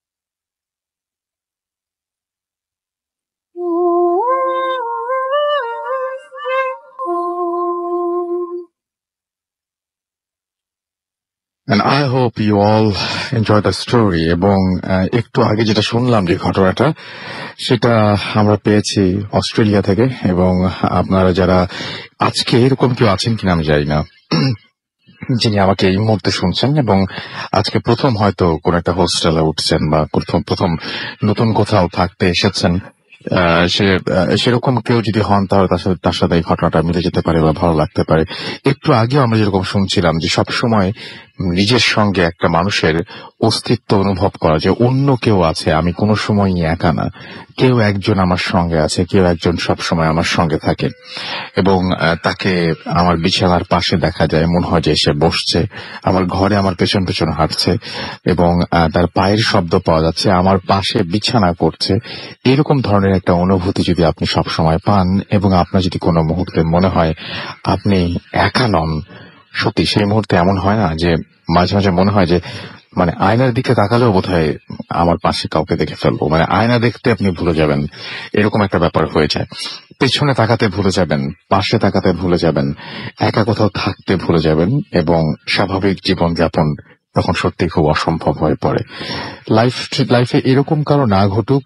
এবং ব্যাপারটা আমি জানি না যে আসলে মানে জিন তো আপনার বিশ্বাস করতেই হবে, কিন্তু আর কি কি থাকতে পারে। কিন্তু একটা জিনিস, আপনার যদি এটা পুরোপুরি, আপনি যদি হ্যালুসিনেটও করেন, আপনার যদি পুরোপুরি ব্যাপারটা মানসিক ভাবে ঘটে থাকে, তারপরেও চিন্তা করে দেখেন ব্যাপারটা কতটা ভয়ঙ্কর। কিছুই হয়তো হয়নি, কেউই হয়তো নাই, আপনি একাই ভাবছেন, কিন্তু ওই মোমেন্টটা চিন্তা করুন যে ওই মোমেন্টটা কতটা ভয়ঙ্কর হতে পারে এবং কতটা অসহ্য হয়ে উঠতে পারে জীবন সেই মানুষটির জন্য যিনি এরকম ভাবে জীবন কাটান। আমাদেরকে যিনি লাস্ট যে স্টোরিটা আমরা শুনলাম, যিনি পাঠিয়েছেন, তাকে অনেক থ্যাঙ্কস। অস্ট্রেলিয়া থেকে অনেক কষ্ট করে পাঠিয়েছেন এবং আশা করবো যে ইন ফিউচার তিনি আরো আমাদের অনেক ঘটনা দিবেন। এবং আমি সত্যিই আমি ইগারলি ওয়েট করছি নতুন কোনো ঘটনা পাওয়ার জন্য আপনাদের কাছ থেকে। যারা দেশের বাইরে স্পেশালি আছেন, তাদের ঘটনাগুলো একটু অন্য প্রেক্ষাপটে ঘটে এবং আমাদের এখানে যারা গ্রামে বাস করেন তাদের ঘটনাগুলো অনেক আলাদা একটা প্রেক্ষাপটে ঘটে, শহরের গুলো আলাদা। সুতরাং আমি সব ঘটনাই চাই। আমাদেরকে দেখতে পাচ্ছি যে আব্দুস সবুর ফেসবুকে লিখছেন অসম লাগছে। এছাড়াও আমাদেরকে দেখতে পাচ্ছি যে রাসেল ভাইয়া, আমি ঢাকা থেকে তমা বলছি, আজ আম্মু আর আমি মিলে রুমে লাইট অফ করে ভূত FM শুনছি, বা চমৎকার। এছাড়াও দেখতে পাচ্ছি হাবিব আমাদের SMS করে লিখেছেন যে অসাধারণ। হিলটন, SMS না, এগুলো সব কমেন্টে লিখেছেন। হিলটন আমাদের এখানে লিখেছেন। এছাড়াও আমাদের এখানে লিখেছেন দেখতে পাচ্ছি এছাড়াও রকিবুল ইসলাম, তার কাছে অনেক ভালো লাগছে। সাগর চৌধুরী আমাদের সাথে আছেন, আমাদের সাথে রয়েছেন টিটু, এবং এছাড়া আমাদের সাথে রয়েছেন দেখতে পাচ্ছি আলমগীর, এছাড়াও হাসান মাহমুদ আমাদের সাথে রয়েছেন, নিজাম উদ্দিন আমাদের সাথে রয়েছেন, শ্রাবণ রাত্রি আমাদের সাথে রয়েছেন, নাফিউর লিঙ্কন আমাদের সাথে রয়েছেন, রানা দেব আমাদের সঙ্গে রয়েছেন, ওয়ালিউর রহমান আমাদের সঙ্গে রয়েছেন, নাসির জামশেদ আমাদের সাথে রয়েছেন। 2011 সাল থেকে তিনি ভূত FM শোনেন। কোন একটা এপিসোড তিনি মিস করেছেন কিনা আমি জানি না, তবে SMS কমেন্ট তিনি করেননি, এই প্রথম তিনি করলেন, এবং তিনি বললেন যে আমার কমেন্টটি পড়লে আমি ভয়ঙ্কর ভাবে খুশি হব। পড়ে ফেললাম আপনার কমেন্ট। এবং এছাড়াও আমাদেরকে রানা দেব লিখেছেন যে আজকের কাহিনীগুলো অনেক ভয়ের হচ্ছে, এবং সবাই মনে করছে আজকে সব কাহিনীগুলো অনেক ভয়ের হবে। ইনশাআল্লাহ ভাই, আমরা চেষ্টা করি প্রতি উইকেই আপনাদেরকে সেরা কাহিনীগুলো দিতে। এবং যারা আপনারা বলেন না যে আজকে ভালো হচ্ছে না, এবং যারা আপনারা বলেন না যে ভূত FM আগের মতো লাগছে না, মাঝে মাঝে যখন একটু শুনি তখন বুঝতে পারি যে আপনারা এক্সপেক্ট করেন যে উই ক্যান ডু বেটার। এটা আপনারা এক্সপেক্ট করেন যে এই জন্য আমরা যে আরো ভালো করতে পারি, এই ক্ষোভ থেকে হয়তো আপনারা এগুলো লেখেন যে হ্যাঁ ভূত FM তো আরো ভালো হবে। এটা একটা প্রচন্ড ভালোবাসা, সেটা আমরা বুঝি। And thank you very much for being with us, এবং আশা করছি যে ভবিষ্যতে আপনাদের পেয়ে যাব। সাইমুল কবির আমাদের সাথে রয়েছেন। এছাড়াও আমরা আরেকটা পেজে গিয়েছি, এটা হচ্ছে আমার যে পেজটা, সেখানে। এছাড়াও আমাদের সাথে রয়েছেন মুকুল কস্টা, এছাড়াও রয়েছেন ইব্রাহিম হুসাইন, নিঃশব্দ, অনুভূতি, তাবাসসুম, অরিত্রা, এছাড়াও রয়েছেন মিনহাজ অভি আছেন আমাদের সাথে, রায়হামুল ইসলাম, MJ মিদুল রহমান আমাদের সাথে রয়েছেন, জাহিদুল ইসলাম আমাদের সাথে রয়েছেন, আমাদের সাথে রয়েছেন বাইজিদ, এছাড়া আমাদের সাথে রয়েছেন নীল আকাশ, চাঁদনি সহ আরো অনেকে। আমাদের এখানে SMS করছেন আদিব, এছাড়াও SMS করছেন মুকিত। খুলনা থেকে আনোয়ার এবং তার ওয়াইফ আফরিন দুজনে আমাদের SMS করছেন, ভালো হচ্ছে ভাইয়া, গো অ্যাহেড লিখে দিয়েছেন আমাদেরকে। Thank you very much. অনেক বাসাবো থেকে আমাদের SMS করেছেন, আজকে জয়েন করতে একটু লেট হয়ে গেল। কোনো সমস্যা নেই, এখনো দারুণ সব ঘটনা রয়েছে আপনার জন্য অপেক্ষা করছে, সুতরাং একেবারেই চিন্তিত হবেন না। শামীম আমাদের সাথে রয়েছেন আকাশ সহ আরো অনেকে। আমি আপনাদের SMS আবারও ফিরে আসবো নেক্সট আওয়ারে। আপাতত একটা চমৎকার ঘটনা আপনাদের শোনাই, যে ঘটনাটা খুবই অদ্ভুত টাইপের একটা ঘটনা। মাসুম যেখানে থাকে সেখানকার আশেপাশের কোন একটা জায়গা হবে, মাসুম হয়তো বলতে পারবে জায়গাটা কোথায়। তো আমি যেভাবে লিখেছেন আমাদের সেই লিসেনার, তার মতো করে আমরা পড়ছি। নাম প্রকাশে অনিচ্ছুক, ব্র্যাকেটে লিখেছেন, নামও লিখেছেন তিনি, তো নাম বলছি না। আসসালামু আলাইকুম রাসেল ভাই, জানি আপনি সবসময় ভালোর দলে, তাই নতুন করে আর জিজ্ঞাসা করলাম না। আমার বাসা কুষ্টিয়া জেলার সদর উপজেলায়। আমি ডিপ্লোমা ইঞ্জিনিয়ারিং এ পড়ছি, এবং পড়াশোনায় ব্যস্ত থাকায় স্টুডিওতে এসে আমি ঘটনা শেয়ার করতে পারবো না, তাই ইমেল করলাম, ভালো লাগলে শেয়ার করবেন। আমি ভূত FM এর একজন নিয়মিত শ্রোতা। আমি এ সকল ভৌতিক বিষয়ে ভয় না পেলেও অনেক উপভোগ করি, কিন্তু গত বছর এমন একটি অদ্ভুত ঘটনা আমার সাথে ঘটে, উত্তর আমি আজও খুঁজে পাইনি। যাই হোক, আমি সরাসরি ঘটনায় চলে যাই। প্রথমে বলে রাখি, এই ঘটনাটি মোটেও ভয়ঙ্কর নয়, কিন্তু খুবই অদ্ভুত। আমি ছেলেবেলা থেকে পড়াশোনার পাশাপাশি ছবি আঁকতাম। ছবি আঁকার প্রতি আর প্রবল টান এখনো। আমি এখন যেখানে এই সুযোগ পেতাম তখন সেখানে একটা পেন্সিল নিয়ে বসে যেতাম ছবি আঁকার জন্য। আগেই বলে রাখি, আমাদের কুষ্টিয়া শহরের মধ্যে গড়াই নদীর ভাঙনের জন্য তৈরি করা হয়েছে 3টি শহর রক্ষাকারী বাঁধ, যার নাম রেইনউইক বাঁধ। ঠিক আছে তো আসুন, রেইনউইক বাঁধ, ওকে। সেখানে অনেক গাছপালা এবং নদীর ধার, সব মিলিয়ে জায়গাটা অসম্ভব সুন্দর এবং কুষ্টিয়াবাসীর কাছে শান্তিনিকেতন। আমি সুযোগ পেলেই সেখানে যেতাম একা বা বন্ধুর সাথে। গত বছরের এই সময়ে কলেজ শেষ করে আমি আমার এক বন্ধু সেখানে যাই। সে সময় নদীর পানি কম থাকায় ওপারের উঁচু চরগুলো দেখতে ছোটখাটো পাহাড়ের সারির মতো লাগছিল। আমার সাথে খাতা পেন্সিল থাকায় আমি সেখানে বসে পড়ি এবং নদীর পাড়ে অসাধারণ দৃশ্য আঁকার জন্য। বলে রাখি, তখন আমার কাছে শুধুমাত্র বই, আর্ট পেপার আর পেন্সিল ছিল। আমি আর্ট পেপারটি বইয়ের উপর রেখে ছবি আঁকতে থাকি। কিন্তু কে জানতো সেদিন আমি আমার জীবনের অভিশপ্ত এক ছবি এঁকেছি। এরপর আমি ছবি আঁকা শেষ করে বাসায় চলে আসি। রাতে আমি যখন ছবিটি ভালো করে দেখলাম, তখন হঠাৎ ছবিটির উল্টো পাশে আমার চোখ পড়ল। আমি চমকে উঠি। আপনারা জানেন যে কোনো কাগজে কিছু আঁকলে তার উল্টা পাশেও তার ছাপ পড়ে, কিন্তু তখন আমি দেখলাম আমার আঁকা ছবিটির উল্টো পাশে কোনো ছাপ নেই। তার বদলে সেখানে একটি মেয়ের মুখের আকৃতির হালকা প্রতিচ্ছবি। এটা দেখে আমি খুব অবাক হয়ে যাই যে এটা কিভাবে সম্ভব। ঘটনাটি এখানে শেষ হলে হয়তো ভালো হতো, কিন্তু না, এরপর সমস্যা শুরু হলো। সেদিন হঠাৎ মাঝরাতে আমার ঘুম ভেঙে গেল। আমি শুনতে পেলাম খুবই মৃদু স্বরে কান্নার আওয়াজ। আওয়াজটা ছিল মেয়েলি কণ্ঠস্বর। আওয়াজটা আসছিল আমার রুমের বারান্দা থেকে। আমি প্রচন্ড ভয় পেয়ে যাই, মনে মনে দোয়া পড়তে থাকি। আস্তে আস্তে সব ঠিক হয়ে যায় এবং আমি ভয়ে ভয়ে ঘুমিয়ে পড়ি। সকালে ঘুম থেকে উঠে আমি যা দেখি সেটা ছিল সত্যিই খুব ভয়ঙ্কর। আমি দেখলাম আমার রুমের মেঝেতে ও বারান্দায় অনেক চুল পড়ে আছে। এই সমস্যাটা এখনো আমার রুমে হয়। এরপর এই ঘটনাগুলো আমি আমার কিছু বন্ধুদের সাথে শেয়ার করি। তারা বলে রেইনউইক বাঁধে এর আগে একটি মেয়ের অর্ধগলিত লাশ পাওয়া গিয়েছিল। তাছাড়া ওই জায়গার তেমন সুবিধা না। এসব শুনে আমি খুব ভয় পেয়ে যাই। এরপর আমি সেই অভিশপ্ত ছবিটি পুড়িয়ে ফেলি। এরপর দোয়া পড়ে আমার রুম বন্ধ করা হয়। তারপর থেকে আল্লাহর রহমতে আর কোনো সমস্যা হয়নি, কিন্তু আমি আজও জানি না কেন আমার সাথে এসব ঘটেছিল। এর উত্তর নেই। এই ছিল আমার ঘটনা এবং এটা একটা সত্যি ঘটনা। ভালো লাগলে পড়ে শোনাবেন। এবং তারপরে তিনি সবাইকে ধন্যবাদ দিয়েছেন। আপনার কি কখনো হয়েছে যে বাসায় হয়তো কোনোই ফিমেল কেউ নেই, বাট আপনি হঠাৎ করে বড় চুল পাচ্ছেন, খুব মানে হর হামেশা বিভিন্ন জায়গায় পাচ্ছেন। আপনি জানেন যে আপনি সারাদিন একাই ছিলেন, কোনো গেস্ট আসেনি, কেউ আসেনি, তারপরেও আপনি বিভিন্ন জায়গায় বড় চুল দেখছেন। এরকম কি হয় নাকি আপনার বাসাতেও? জানাতে পারেন আমাকে SMS এর মাধ্যমে বা ইমেইল করে। আমরা চলে যাচ্ছি একটা ছোট্ট বিরতিতে। বিরতির পরে আবারও ফিরে আসছি এবং তারপরে আমাদের নতুন আরো দুজন গেস্ট আমাদের এখানে জয়েন করছেন, তাদের কাছ থেকে ঘটনা শুনবো। সো স্টে টিউনড রেডিও ফুর্তি এন্ড ডোন্ট স্টপ দ্য ফুর্তি ফ্যান।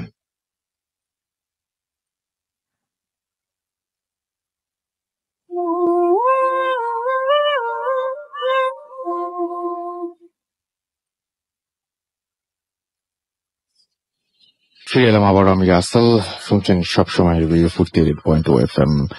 চলছে ভূত FM এবং আমার সঙ্গে রয়েছে মাসুম এবং আজকের অতিথিরা। আপনারা যে যেখানে আছেন তাদের সবাইকে অনেক অনেক ধন্যবাদ। অনেক রাত হয়ে গেছে এখনো পর্যন্ত আমাদের সঙ্গে থাকার জন্য। আওলাদ আমাদের সাথে রয়েছেন এবং ঢাকা থেকে তিনি লিখেছেন এবং তিনি বলছেন যে এই ব্যাপারটা আমার ক্ষেত্রে মাঝে মাঝে চুলের ব্যাপারটা। আমাদেরকে বিজয় লিখেছেন, তুলা রাশির মানুষের সাথে অলওয়েজ খারাপ কিছু হয়। যদি খারাপ কিছু হয়েই থাকে, তুলা রাশি যারা আছেন তাদেরকে রিকোয়েস্ট করব যে আপনাদের ঘটনাগুলো আপনাদের কাছে না রেখে আমাদের কাছে দিয়ে দিন। এছাড়াও সৌরভ আমাদের কুমিল্লা থেকে লিখেছেন যে হ্যাপি নিউ ইয়ার ভূত FM। ব্যাপারটা হচ্ছে ভূত FM অগাস্টে শুরু হয়েছিল ফার্স্ট অফ অল। সেকেন্ড যে ব্যাপারটা সেটা হচ্ছে বাংলা নববর্ষ সামনে, আমরা বাংলা বছরের শেষ প্রান্তে দাঁড়িয়ে আছি। বছরের শেষ ভূত FM এটা বলতে পারি। বাট আপনি কোত্থেকে নিউ ইয়ার পেলেন আমি ঠিক বুঝিনি। আমাদেরকে রেহমান মেজবা লিখেছেন বরিশাল থেকে, শেরে বাংলা মেডিকেল কলেজে তিনি আছেন তার আব্বুকে নিয়ে এবং তিনি শুনছেন।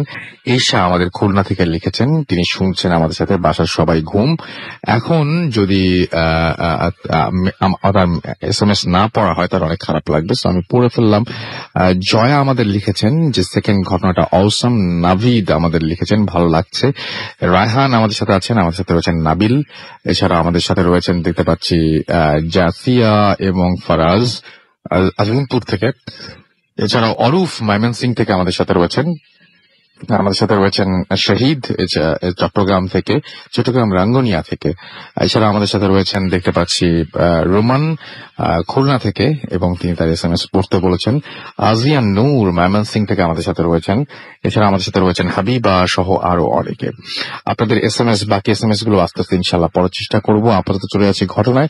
আপনার নামটা প্লিজ একটু বলবেন, কোথা থেকে এসেছেন, তারপর আপনার ঘটনায় যাবো আমরা। সালাম আলাইকুম লিসেনার্স, আমি মোহাম্মদ আলভি ওমর বলছি, এসেছি ওয়েস্ট ধানমন্ডি শঙ্কর থেকে।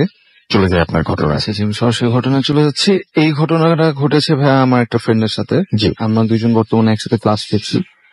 তো আমার ফ্রেন্ডের ফ্যামিলি ব্যাকগ্রাউন্ড আগে একটু বলে নিই প্লিজ। ওনার বাবারা হচ্ছে আপনার 4 ভাই 2 বোন। ওনার বাবা হচ্ছে মেজো ভাই, ওনার একজন বড় ভাই আছেন সেজো ভাই, আর ছোট ভাই, আর 2জন বোন আছেন। 2জন বোনই হচ্ছে সবার থেকে ছোট আর কি, ছোট 2 বোন। তো আমার এই ফ্রেন্ডের সাথে যে কাহিনীটা ঘটেছে সেটা হচ্ছে ওনার যে ছোট চাচা ছিলেন, তো মানে ওনারা পুরা মানে এন্টায়ার ফ্যামিলিটা অনেক ওয়েল, মানে বিপুল পরিমাণের রিচ ওনারা। আমার ফ্রেন্ডের যে দাদা ছিলেন, মানে ফ্রেন্ডের বাবার বাবা, উনি হচ্ছেন মারা যাওয়ার আগে অনেক সম্পত্তি দিয়ে গেছেন পুরো ফ্যামিলিকে ভাগাভাগি করে। তো ছোট চাচাকে সব থেকে বেশি সম্পত্তি, মানে অনেকখানি সম্পত্তি দিয়েছিলেন। তো যেটা কারণে ছোট চাচা অ্যাকচুয়ালি ওয়েলটা অনেক বেশি পায়। আচ্ছা। তো ঘটনাটা শুরু হয় হচ্ছে ছোট চাচার বিয়ের পর। ছোট চাচা যাকে বিয়ে করেন, চাচি, উনি হচ্ছেন মানে it turned out to be that she is a very greedy woman, অনেক লোভী একজন বুঝতে পেরেছি মহিলা ছিলেন। তো উনি বিয়ে করেছেন আপনার এক্স্যাক্টলি 3 years ব্যাক, 3 years আগে বিয়ে করেছেন। তো কাহিনীটা শুরু হয় আপনার বিয়ের ঠিক 3-4 মাস পর থেকেই। জি। ওনাদের ফ্যামিলিতে অনেক রকম প্রবলেম স্টার্ট হয়, স্পেশালি ছোট চাচার সাথে সব থেকে বেশি প্রবলেমটা হয়। সেটা হচ্ছে আপনার ছোট চাচার বিজনেস অনেক প্রবলেম হতে থাকে, বিজনেস ফল করতে থাকে। তারপর আস্তে আস্তে আপনার পার্সোনাল যে রিলেশনশিপ ছিল মানে ফ্যামিলি মেম্বারদের সাথে, সেটা অনেক খারাপ হতে থাকে। ছোট চাচার মানে বিহেভিয়ার অনেক বেশি অ্যাগ্রেসিভ হয়ে যায়, উনি একটু তেচেতে যান। তো বাসার সবাই প্রথমে ভাবেন যে মানে বিজনেসের একটু খারাপ যাওয়ার কারণে হয়তো এই জিনিসটা হয়েছে, এটা খুব স্বাভাবিক। তো আস্তে আস্তে দেখা গেল যে না, জিনিসটা আস্তে আস্তে বেড়েই চলেছে। মানে ছোট চাচা অনেক অ্যাগ্রেসিভ হয়ে যাচ্ছে দিনে দিনে, মানে খাওয়া দাওয়া ঠিক মতো করছিল না, ওনার আপনার হেলথ অনেক ডিটেরিয়েট করছিল। তো আর চাচির সাথে সবসময় ঝগড়া হতো, মানে ইন্টার ফ্যামিলির সাথে অনেক বেশি ঝগড়া হতো। ওনার ভাই বোনের সাথে সবার সাথে ঠিকভাবে কথা বলতেন না, কোনো ফ্যামিলি প্রোগ্রাম হলে উনি আসতে চাইতেন না, অ্যাটেন্ড করতেন না ঠিকভাবে। তো জিনিসটা আস্তে আস্তে খালি উনার সাথে না, আমার ফ্রেন্ডের যে বাবা এবং তাদের মানে বাবার যে ভাইরা, মানে আমার ফ্রেন্ডের যে চাচারা, মেজো চাচা, তারপরে হচ্ছে আপনার সেজো চাচা এবং ফুপি যারা ছিলেন 2জন বোন, ওনাদের সবার সাথে আস্তে আস্তে কাহিনীটা শুরু হয়। যে ওনাদের সবারই বিজনেস নাহলে পারিবারিক কোনো না কোনো একটা সমস্যা স্টার্ট হয় এবং সমস্যা আস্তে আস্তে অনেক বড় হতে থাকে। তো কাহিনীটা যেটা হয় সেটা হচ্ছে আমার ফ্রেন্ডের কাছ থেকে যেহেতু আমি শুনেছি, আমার ফ্রেন্ড মানে ওনার আম্মুর সাথে একটা অনেক বড় একটা কাহিনী হয়। সেটা হচ্ছে আন্টি হচ্ছে উনি অনেক ফরেস্টগার একজন মানুষ, উনি 5 ওয়াক্ত নামাজ পড়েন এবং সবসময় হাতে তসবিহ নিয়ে থাকেন, আল্লাহর মানে অনেক ইবাদত করেন উনি। তো ওনার সাথে যে জিনিসটা হয়, উনি হঠাৎ করে মানে উনার যে মানে আমার ফ্রেন্ডের ছোট চাচার বিয়ের ঠিক 6-7 মাস পরে উনার যে সমস্যাটা হয় স্টার্ট করে, মানে আমার ফ্রেন্ডের আম্মুর আর কি, আন্টির, যে উনি আপনার মানে বাসার থেকে বের হতে পারতেন না। বাসার থেকে বের হলে প্রচন্ড অসুস্থ হয়ে পড়তেন। ইভেন আমার ফ্রেন্ডের যে মানে স্যার ছিল, যে স্যারের কাছে আমরা একসাথে পড়ি, সেই স্যারও উনাকে যদি ডাকতেন যে আসেন ভাবে আসেন, আপনার ছেলে ব্যাপারে কিছু কথা বলতাম সামনাসামনি, উনি বলতেন যে হ্যাঁ আসবো, আমার শরীরটা অনেক খারাপ, আমি মানে অ্যাকচুয়ালি বাইরে বেরোলে অসুস্থ হয়ে যাই। তো মানে আন্টি বাইরে বেরোলে অসুস্থ হয়ে যেত, উনি বাসার থেকে বেরোতে পারতো না। ইভেন বাসার থেকে বের হয়ে লিফট থেকে নেমে যে গাড়িতে উঠবেন, এতটুকু উঠতে ওনার অবস্থা অনেক খারাপ হয়ে যেত, শ্বাসকষ্ট উঠতো, মানে অনেক রকম শরীরে ব্যথা করতো। তো আন্টি ফার্স্টে জিনিসটা বুঝতে পারলো না, মানে চিকিৎসা করালেন, চিকিৎসা সবকিছু ওকে আসলো, মানে সেরকম কোনো প্রবলেম না। আন্টি একটু জাস্ট মানে ডায়াবেটিক্স ছিল, এছাড়া মেজর কোনো প্রবলেম আন্টি ছিল না। আচ্ছা। তো আন্টি যখন যে জিনিসটা বুঝতে পারলেন যে মানে প্রভাবটা খালি উনার উপরে পড়ছে না, মানে উনার ছেলের সাথেও মেয়ের সাথেও হচ্ছে, যেমন আমার যে ফ্রেন্ডটা, উনার একজন বোন আছে, বড় বোন, উনি হচ্ছেন আপনার মানে মেডিকেলে পড়ছেন এখন। তো উনারও পড়ালেখার প্রতি মানে একটু অমনোযোগী হয়ে যাবে, সবার কোনো না কোনো সমস্যা হচ্ছে আর কি, মানে পুরো ইন্টার ফ্যামিলির মধ্যে প্রবলেমটা হচ্ছে। তো এইটা নিয়ে ডিসকাশন করার পর যেটা হলো যে আমার আন্টির মানে ওই আন্টির সাথে যে কাহিনীটা ঘটলো সেটা হচ্ছে মানে যে কাহিনীটা পরে আন্টি আর কি ইনিশিয়েটিভ নেওয়া স্টার্ট করলো যে না, এখানে খারাপ কিছু হচ্ছে, আমার একটা না একটা কিছু করা দরকার, এটা কোনো ডক্টর কিংবা কোনো ফিজিশিয়ান দিয়ে এই জিনিসটা ঠিক করা যাবে না। তো আন্টি এরকম একদিন রাত্রেবেলা শুয়ে আছে। তো ওই দিন বাসায় আঙ্কেল ছিলেন না, কারণ আঙ্কেল আপনার বিভিন্ন কাজে আপনার ঢাকার বাইরে নাহলে বাংলাদেশের বাইরে যেতে হতো। তো আঙ্কেল সম্ভবত তখন বাংলাদেশের বাইরেই ছিলেন। তো আন্টি এরকম রুমের মধ্যে একলা শুয়ে আছেন। তো শুয়ে থাকার পর মানে মানে রাতে অ্যারাউন্ড 2:30 কি 3 এর মধ্যে হবে, আন্টির হঠাৎ করে ঘুমটা ভেঙে যায়। তো ঘুমটা কেন ভাঙে সেটা হচ্ছে আন্টি যে জিনিসটা লক্ষ্য করেন সেটা হচ্ছে আন্টির মানে একটা ফিস ফিস আওয়াজ উনার কানে ভেসে আসে, মানে at the back of the mind উনি শুনতে পারেন যে কেউ মানে বিড় করে কিছু একটা পড়ছে উনার পাশে দাঁড়িয়ে। তো উনি ফার্স্টে জিনিসটা অত একটা ইয়ে করেন না, বিকজ আন্টির সাথে এরকম অনেক কিছুই ঘটতে থাকে, কয়েকদিন ধরে ঘটছে। তো আন্টি আয়াতুল কুরসি স্টার্ট করেন, আয়াতুল কুরসি এবং সূরা টুরা পরে উনি চেষ্টা করেন to get back to sleep again. তো কিছুতে উনি ঘুমাতে পারছেন না। তো জিনিসটা অ্যাকচুয়ালি বাড়তে বাড়তে একটু পরে যে জিনিসটা হয় সেটা হচ্ছে জোরে জোরে একটা নিঃশ্বাস আন্টির ঘাড়ে পড়ে, একটু পর পড়ছে, মানে জোরে জোরে আন্টির পাশে দাঁড়িয়ে কেউ নিঃশ্বাস নিচ্ছে। তো আন্টি এটাতে একটু মানে একটু নড়ে চড়ে ইয়ে হয়, মানে আন্টি একটু টনক নড়ে যে মানে জিনিসটা কি হচ্ছে, এরকম নিঃশ্বাস কে ফেলছে আমার পাশে। তো আন্টি ফার্স্টে চিন্তা করে যে আন্টি তাকিয়ে দেখবে নাকি দেখবে না, কজ দেখলে আবার কি না কি দেখে, এই জন্য একটু ভয় পাচ্ছিল। তো যাই হোক আন্টি একটু সাহস করে আপনার ডান পাশে তাকায়, তাকানোর পর যে জিনিসটা দেখে অনেক লম্বা একটা ফিগার সেটা দাঁড়িয়ে আছে। তো যদি আমি একটু রুমের ডিসক্রিপশনটা দিয়ে নিই, আন্টির যে রুমটা, আন্টির রুমের একদম সোজাসুজি হচ্ছে দরজা, মানে দরজা দিয়ে ঢুকে হচ্ছে আন্টির বেড। তো দরজার সামনে হচ্ছে আপনার ডাইনিং টেবিল, মানে ডাইনিং রুমটা। তো ডাইনিং রুমে একটা লাইট সবসময় জ্বলে ওদের বাসায় সারা রাত। তো আন্টি যে জিনিসটা দেখতে পারলো, মানে ফিগারটা এত বেশি লম্বা ছিল যে যখন ফিগারটা আন্টির পাশে দাঁড়িয়েছে মানে লাইটটা অলমোস্ট ব্লক হয়ে গিয়েছিল, মানে দুই পাশ থেকে লাইটটা পড়ছিল। বাস দেখা যাচ্ছিল ফিগারটা অনেক লম্বা, মানে সাধারণত কোনো এত লম্বা আন্টির ছেলেও না, এত লম্বা আন্টির মেয়েও না, মানে আপু এত লম্বা না, আমার ফ্রেন্ড এত লম্বা না। তো বাসায় এত লম্বা কে আমার পাশে? তো যখনই জিনিসটা বুঝতে পারলো যে এখানে কিছু সামথিং রং, সাথে সাথে ওই জিনিসটা যে জিনিস মানে ওই শ্যাডোটা যেই কাজটা করলো সেটা হচ্ছে আন্টির গলাটা খুব জোরে ভাবে চেপে ধরলো এবং আন্টির নিঃশ্বাস টিশ্বাস সব বন্ধ হয়ে যাচ্ছিল। আন্টি আয়াতুল কুরসি অনেক জোরে জোরে পড়ায় স্টার্ট করলেন, আল্লাহর নাম অনেক জোরে জোরে নেওয়া স্টার্ট করলেন। তো কিছুক্ষণ এরকম মানে ধস্তাধস্তি ইয়ে করার পর অবশেষে জিনিসটা যখন হালকা করে একটু ছাড়লো, আন্টি অনেক জোরে একটা চিল্লানি দিলেন। তো চিল্লান দেওয়ার পর যে জিনিসটা হলো, আমার ফ্রেন্ড রুম থেকে বের হয়ে আসে, আপুও রুম থেকে বের হয়ে আসে। বের হয়ে আসার পর আন্টি হচ্ছে, আমি রাসেল ভাই বলে রাখি যে আন্টি হচ্ছে খুব স্ট্রং একটা পার্সন, মানে উনি সহজে কোনো অবস্থাতে ভেঙে পড়েন না। উনি নামাজ রোজা মানে নামাজ টামাজ অনেক পড়েন, নামাজ কালাম পড়েন, আর আল্লাহর উপর অনেক দৃঢ় বিশ্বাস আছে ওনার, ফরেজগার মানুষ। তো আন্টি মানে সহজে ভেঙে পড়ে না। কিন্তু ওই দিন যে জিনিসটা আমার ফ্রেন্ড বললো যে আমি কখনো আম্মুকে এরকম দেখিনি, মানে আম্মু এত ভয় পাইছে দ্যাট শি স্টার্টেড ক্রাইং, মানে she got totally freaked out, যে মানে এত ফ্রিকড আউট হয়েছে যে কেন্দে দিছে পুরা। তো এটা খুবই আনইউজুয়াল ছিল। তো এরপরে আন্টি যে জিনিসটা চিন্তা করলো যে না, এখানে মানে কোনো একটা খারাপ কিছু হচ্ছে, আমি ঠিকভাবে খেতে পারছি না, তারপর আমি বাসার থেকে বের হতে পারছি না, আমার বাসার কোনো প্রেজেন্স আমি কন্টিনিউয়াস ফিল করতে পারছি, একা থাকতে পারছি না। এই কাহিনীটার পরে আন্টির মেয়েকে নিয়ে এসে মানে আপুকে নিয়ে এসে আন্টির সাথে শোয়াতো রাত্রেবেলা। তো জিনিসটা যখন সমস্যাটা বেড়ে চললো, তো আন্টি চিন্তা করলো যে না, এখন একটা কিছু দেখাতে হবে, মানে হুজুর কিংবা পীর কাউকে একজন দেখাতে হবে, ম্যাটারটা রিলিজিয়াস ম্যাটারে নিতে হবে। তো একজন পীরকে আন্টি স্বাভাবিক দেখায়, মানে উনি অনেক বড় একজন পীর ছিলেন। তো পীর যে জিনিসটা অ্যানালাইসিস করে, ডিসকভার করে বের করে যে ওনাদের এন্টায়ার ফ্যামিলিকে বান মারা হয়েছে। বান মারা মানে অ্যাকচুয়ালি যেটা মানে যদি আমি মানে মডার্ন ইয়েতে বলি সেটা হচ্ছে ব্ল্যাক ম্যাজিক করা হয়েছে। তো আন্টি এখন জিজ্ঞেস করলেন যে মানে এটা সলিউশনটা কি? তো পীর বলে আপনার কোনো সমস্যা নাই, আমি আপনাকে সব ইয়ে করে দিব, অমুক সময় অমুক টাইমে মাগরিবের আজানের পর আপনাদের পুরা এন্টায়ার ফ্যামিলির মধ্যে 14 জন জিন যাবেন, পুরা ফ্যামিলিতে 14 জন জিন যাবেন এবং 14 জন জিনকে আপনাদের বাসায় ঢুকতে দিতে হবে এবং উনারাই যা করা সবকিছু করবে, আপনারা এর পরেরটাই দেখতে পারবেন। তো এটা হচ্ছে আমার ফ্রেন্ড আমাকে বলছে, মানে ও নিজে হচ্ছে উইটনেস। এরকম মাগরিবের পর ওদিন সবাই ওনারা বাসায় ছিলেন, ইভেন আঙ্কেলও ছিলেন। তো আপনার মাগরিবের পর ঠিক মাগরিবের আজানটা শেষ হওয়ার পর ওদের বাসায় কলিং বেল বাজার পর দেখেন যে একজন লোক এসছেন। লোকটা হচ্ছে আলখাল্লা পরা, অনেক লম্বা, ফর্সা, প্রায় অলমোস্ট 6 ফিটের উপরে হবে, দাড়ি, আর হচ্ছে আপনার মাথায় পাগড়ি পরা, হাতে একটা তসবি।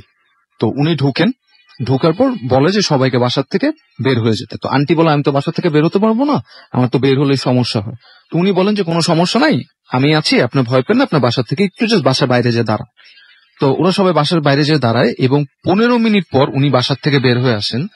বের হয়ে আসার পর যে জিনিসটা সবাই দেখতে পারে যে উনার হাতে 14টা তাবিজ, 14টা তাবিজ ছিল উনার হাতে, এবং উনি এই তাবিজগুলা দিয়ে বলেন যে মানে এই তাবিজগুলো আপনারা পুড়িয়ে ফেলেন কিংবা কোনো সমুদ্র কিংবা সাগরে ফেলিয়ে দেন, আশেপাশে দেখেন না যত দ্রুত সম্ভব।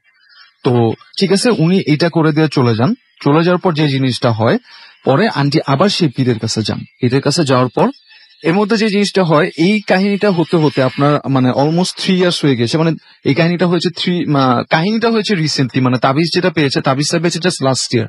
বাট ওদের ফ্যামিলি যে প্রবলেমটা 3 ইয়ার্স ধরে চলছিল। তো ছোট চাচার যে অবস্থাটা হয়, মানে লাস্ট উনি মারাই গিয়েছেন লাস্ট ইয়ার। সো এটা খুব আনফরচুনেট ছিল, কজ উনি পারফেক্ট একজন হেলদি একটা পার্সন ছিল, ওনার কোনো মানে ডিজিজ ছিল না, সেরকম মেজর কোনো প্রবলেম ছিল না। ওনাকে সিঙ্গাপুরেও নিয়ে যাওয়া হয়েছিল ট্রিটমেন্টের জন্য, কোনো সমস্যা পড়েনি, মানে কোনো সমস্যা ধরা পড়েনি। তো লাস্টে উনি মারা যান। তো মারা যাওয়ার আগ মুহূর্তে মানে এই পীর যে জিনিসটা বলেন সেটা হচ্ছে যে আপনার এই ছোট চাচাকে এমন ভাবে বান মারা হয়েছে যে মানে উনার বডির থেকে সবকিছু মানে নর্মাল যে ভাষায় বলতে হয় যে চিপড়িয়ে বের করে ফেলা হয়েছে। মানে চিপড়িয়ে বের করে অ্যাজ ইফ যে উনার যে ন্যাচারাল যে মানে স্পিরিচুয়াল ফোর্সটা আছে, যেটা দিয়ে মানুষ মানে পজিটিভ যে ফোর্সটা যেটা দিয়ে মানুষ সবকিছু করে, মানে পজিটিভিটি যে জিনিসটা আছে, ওইটা সবকিছু মেন্টালি ওকে ব্রেক করে সবকিছু বডি থেকে বের করে নিয়ে আসা হয়েছিল। এবং উনি মরার সময় উনার স্টেট খুবই খারাপ ছিল, মানে একদম লিটারালি মানে বোনস গুলা পর্যন্ত ভিজিবল ছিল, মানে কোনো শরীরে কোনো মাংস টাংস ছিল না, বুকের যে মানে অনেক শুকিয়ে গিয়েছিলেন, চেস্ট রিপস টিপ সব বের হয়ে আসছিল, এরকম একটা অবস্থা। তো পীর যে জিনিসটা বলে যে মানে মরার আগে আর কি লাস্ট ইয়ার, যে এই কাজটা করেছে কি, এই কাজটা করেছে হচ্ছে উনারই ওয়াইফ ছোট চাচি, মানে আমার ফ্রেন্ডের ছোট চাচি, এবং এটা করেছিল হচ্ছে আপনার সম্পত্তির লোভে। এবং এই জিনিসটা যেটা করা হয়েছিল, মানে যেই লোকটাকে দিয়ে ব্ল্যাক ম্যাজিকটা করা হয়েছিল, সেই লোক এই একই ভাবে, রাসেল ভাই এটা হচ্ছে সব থেকে ইন্টারেস্টিং ব্যাপার, 14টা জিন, খারাপ জিন পাঠিয়ে তাদের বাসায়, প্রত্যেকজনের বাসায়, প্রত্যেকটা চাচা এবং ফুপুর বাসায় আপনার 14টা করে তাবিজ রাখে। এই তাবিজ ছিল আপনার বিছানার ভিতরে, বিছানার তোষকের ভিতরে, বিছানার পায়ার ভিতরে। ইভেন সব থেকে মানে আরেকটা যেটা ওয়ার্ড যে জিনিসটা লাগছে সেটা হচ্ছে আপনার মানে ওদের বাসায় যে কার্পেট ছিল, ইভেন ওই কার্পেটের উপর জায়নামাজ বিষয়ে আপনার নামাজ পড়তো, ওই কার্পেটের নিচে তাবিজ পর্যন্ত পাওয়া যায়। একটা জিনিস আপনাকে আমি তাহলে প্রশ্ন করবো, আপনি যেহেতু এটা নিয়ে অনেক কিছু বললেন, সেটা হচ্ছে যে এই যে তাবিজগুলো, এই তাবিজগুলো কি প্রতিবারই হুজুর বা অন্য কারো শরণাপন্ন হওয়ার পরে জিনরাই বের করেছিলেন, নাকি কেউ নিজেরাও পেয়েছিলেন? না, জিনরাই বের করেছিলেন, নিজেরা পাওয়া যায় না, নিজেরা পাওয়া যায় না, জিনরাই বের করেছিলেন। এবং মানে উনি পীরের কাছ থেকে জিনিসটা জানতে পারেন যে তাবিজগুলো কোথায় কোথায় রাখা। এই তাবিজগুলো বের করে নিয়ে আসার পরে ফ্যামিলিতে কি পরিবর্তন আসলো? এখন ওনাদের ফ্যামিলি যথেষ্ট ভালো আছে এবং ওই প্রবলেমগুলো ফেস করছে না। চাচিকে ফ্যামিলি থেকে ওনারা বের করে দেয়, কজ মানে যে জিনিসটা কাহিনীটা করছে এটা অনেক খারাপ একটা। উনি কি পরে স্বীকার করেছিলেন? হ্যাঁ, উনি পরে স্বীকার করেছিলেন এটা সম্পত্তির লোভে করেছিলেন। আচ্ছা, ওকে, থ্যাংক ইউ ভেরি মাচ। এটাই ছিল আমার কাহিনী। থ্যাংক ইউ, অনেক ধন্যবাদ আপনাকে। আমাদের সঙ্গে আরো একবার জানিয়ে দিই, আমাদের SMS করতে চান, আমাদের SMS করার নিয়মটি হচ্ছে মোবাইলের মেসেজ অপশনে গিয়ে টাইপ করতে হবে ফুর্তি, FORTI ফুর্তি, স্পেস দিয়ে লিখতে হবে আপনার নাম, স্পেস দিয়ে আপনার মেসেজ পাঠিয়ে দিতে হবে 9840 নাম্বারে। আমাদের ইমেল করতে চাইলে আমাদের ইমেল অ্যাড্রেস হচ্ছে bhutfm@radiofuርቲ.fm। আর আমাদের ফেসবুকের যে অ্যাড্রেস গুলো সেগুলো জানিয়ে দিচ্ছি, facebook.com/radiofuርቲ and facebook.com/bhutfm.russell, BHWTFM.RUSSELL। এখানে এসে আপনারা কমেন্ট করতে পারেন, ছবিতে লাইক দিতে পারেন, শেয়ার করতে পারেন, যেটা আপনাদের ইচ্ছা। আমরা চলে যাব আরো একটা ঘটনায়, এবং এই ঘটনাটা আপনার জন্য আমি পড়ে শোনাচ্ছি, এবং আশা করছি এই ঘটনাটিও আপনাদের অনেক বেশি ভালো লাগবে। ঠিক যেভাবে লিখেছেন আমি পড়ছি সেভাবেই, যে আসসালামু আলাইকুম রাসেল ভাই, আশা করি ভালো আছেন। আপনি তো সবসময় ভালোর দলে। আমি ফয়সাল আহমেদ, ঢাকায় ধানমন্ডি এলাকায় একটি প্রাইভেট ইউনিভার্সিটিতে পড়াশোনা করছি, পাশাপাশি জব করছি। যাই হোক, আমি ঘটনায় চলে যাই। ঘটনাটি আমার নিজের সাথে 6 মাস আগে ধানমন্ডি এলাকায় যার প্রভাব পড়ে আমার বাসাতে। আগেই বলে রাখি, আমার বাসা টাঙ্গাইলের কোনো একটা জায়গাতে। আমাদের ফ্ল্যাটটি 2য় তলার, 2টি রুম, 5 জন করে থাকি। সেদিন আমার রুমে কেউ ছিল না, ভার্সিটি বন্ধ থাকার কারণে সবাই বাসায় গিয়েছিল। পাশের রুমে 2 জন ছিল, চাকরি করার কারণে আমি যেতে পারি নাই, এবং আমি অনেক রাত জেগে পড়াশোনা করি। রাত আনুমানিক 1:30টার দিকে ঘুমিয়ে যাই। ঘটনাগুলো ঘটে ঘুমানোর পরে। হঠাৎ আমি ঘুমের মধ্যে স্বপ্নে দেখতে পাচ্ছি আমার রুমের জানালা দিয়ে কেউ প্রবেশ করলো এবং আমার মাথার কাছে বসলো। ধীরে ধীরে সে আমার বুকের উপরে চেপে বসলো এবং আমার গলাটা চেপে ধরলো। আমি স্বপ্নতেই তার চেহারাটা স্পষ্টভাবে দেখতে পাচ্ছি। খুব ভয়ঙ্কর একটা চেহারা, পুরো মুখটা ছিল পোড়ানো, চোখ ছিল রক্তাক্ত, আমার দিকে তাকিয়ে আছে।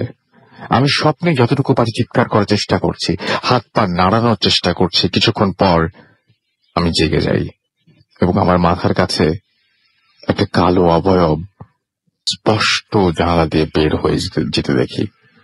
তখন আমার নিঃশ্বাস নিতে প্রচন্ড কষ্ট হচ্ছিল। একদিকে আমার চিৎকার শুনে, এদিকে আমার চিৎকার শুনে পাশের রুমের দুজন আমার রুমের দরজায় নক করে। আমি তাড়াহুড়ো করে রুমের লাইটটি জ্বালিয়ে দরজা খুলে দিই। চিৎকার করার কারণ জানতে চাইলে আমি আমার সব কথা খুলে বলি। সেদিন রাতে আমি আর একা না থেকে তাদের রুমে গিয়ে ঘুমাই। সেদিন রাতে আল্লাহর রহমতে আর কিছু হয়।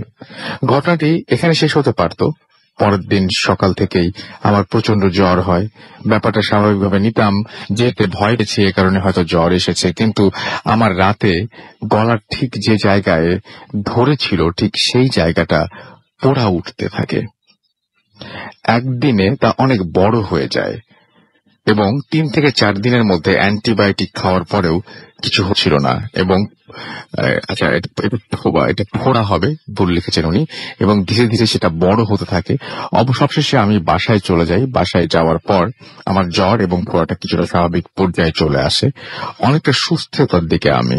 জীবনের স্মরণীয় বা দুর্ঘটনা ঘটে সেই রাতে। আমি ফোনে কথা বলছিলাম, রাত্রি তখন 12টা হবে।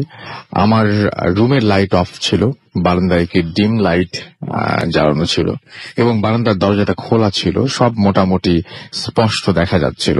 আমি যেখানে শুয়ে আছি সেটা দরজার থেকে 4 হাত দূরে। দরজাতে আমার চোখ একদম, আমি সোজা চোখ বরাবর। এবং কথা বলতে বলতে একটা পর্যায়ে আমার দরজার চোখটা পড়ে এবং আমি যা দেখলাম তা আমি নিজে বিশ্বাস করতে পারছিলাম না। আমি দেখছি সেদিন রাতে স্বপ্নে ঠিক যেমন দেখেছি সেই মানুষটি আমার দরজায় বিকট ভয়ানক চেহারায় দাঁড়িয়ে আছে, আমার দিকে তাকিয়ে আছে। আমি চোখ সরাতে পারছি না, মুখটা এবং মাথাটা নাড়াচাড়া করছিলাম এবং যার সাথে ফোনে কথা বলছিলাম ও পাশ থেকে হ্যালো হ্যালো বলছে, কিন্তু আমি কোনো উত্তর দিতে পারছি না। প্রায় 1 মিনিটের মতো আমি দেখেছি। এক পর্যায়ে সে আমার দিকে আসা শুরু করে এবং এইটা দেখে সাথে সাথে আমি একটা চিৎকার দিয়ে আমার সংজ্ঞা হারিয়ে ফেলি।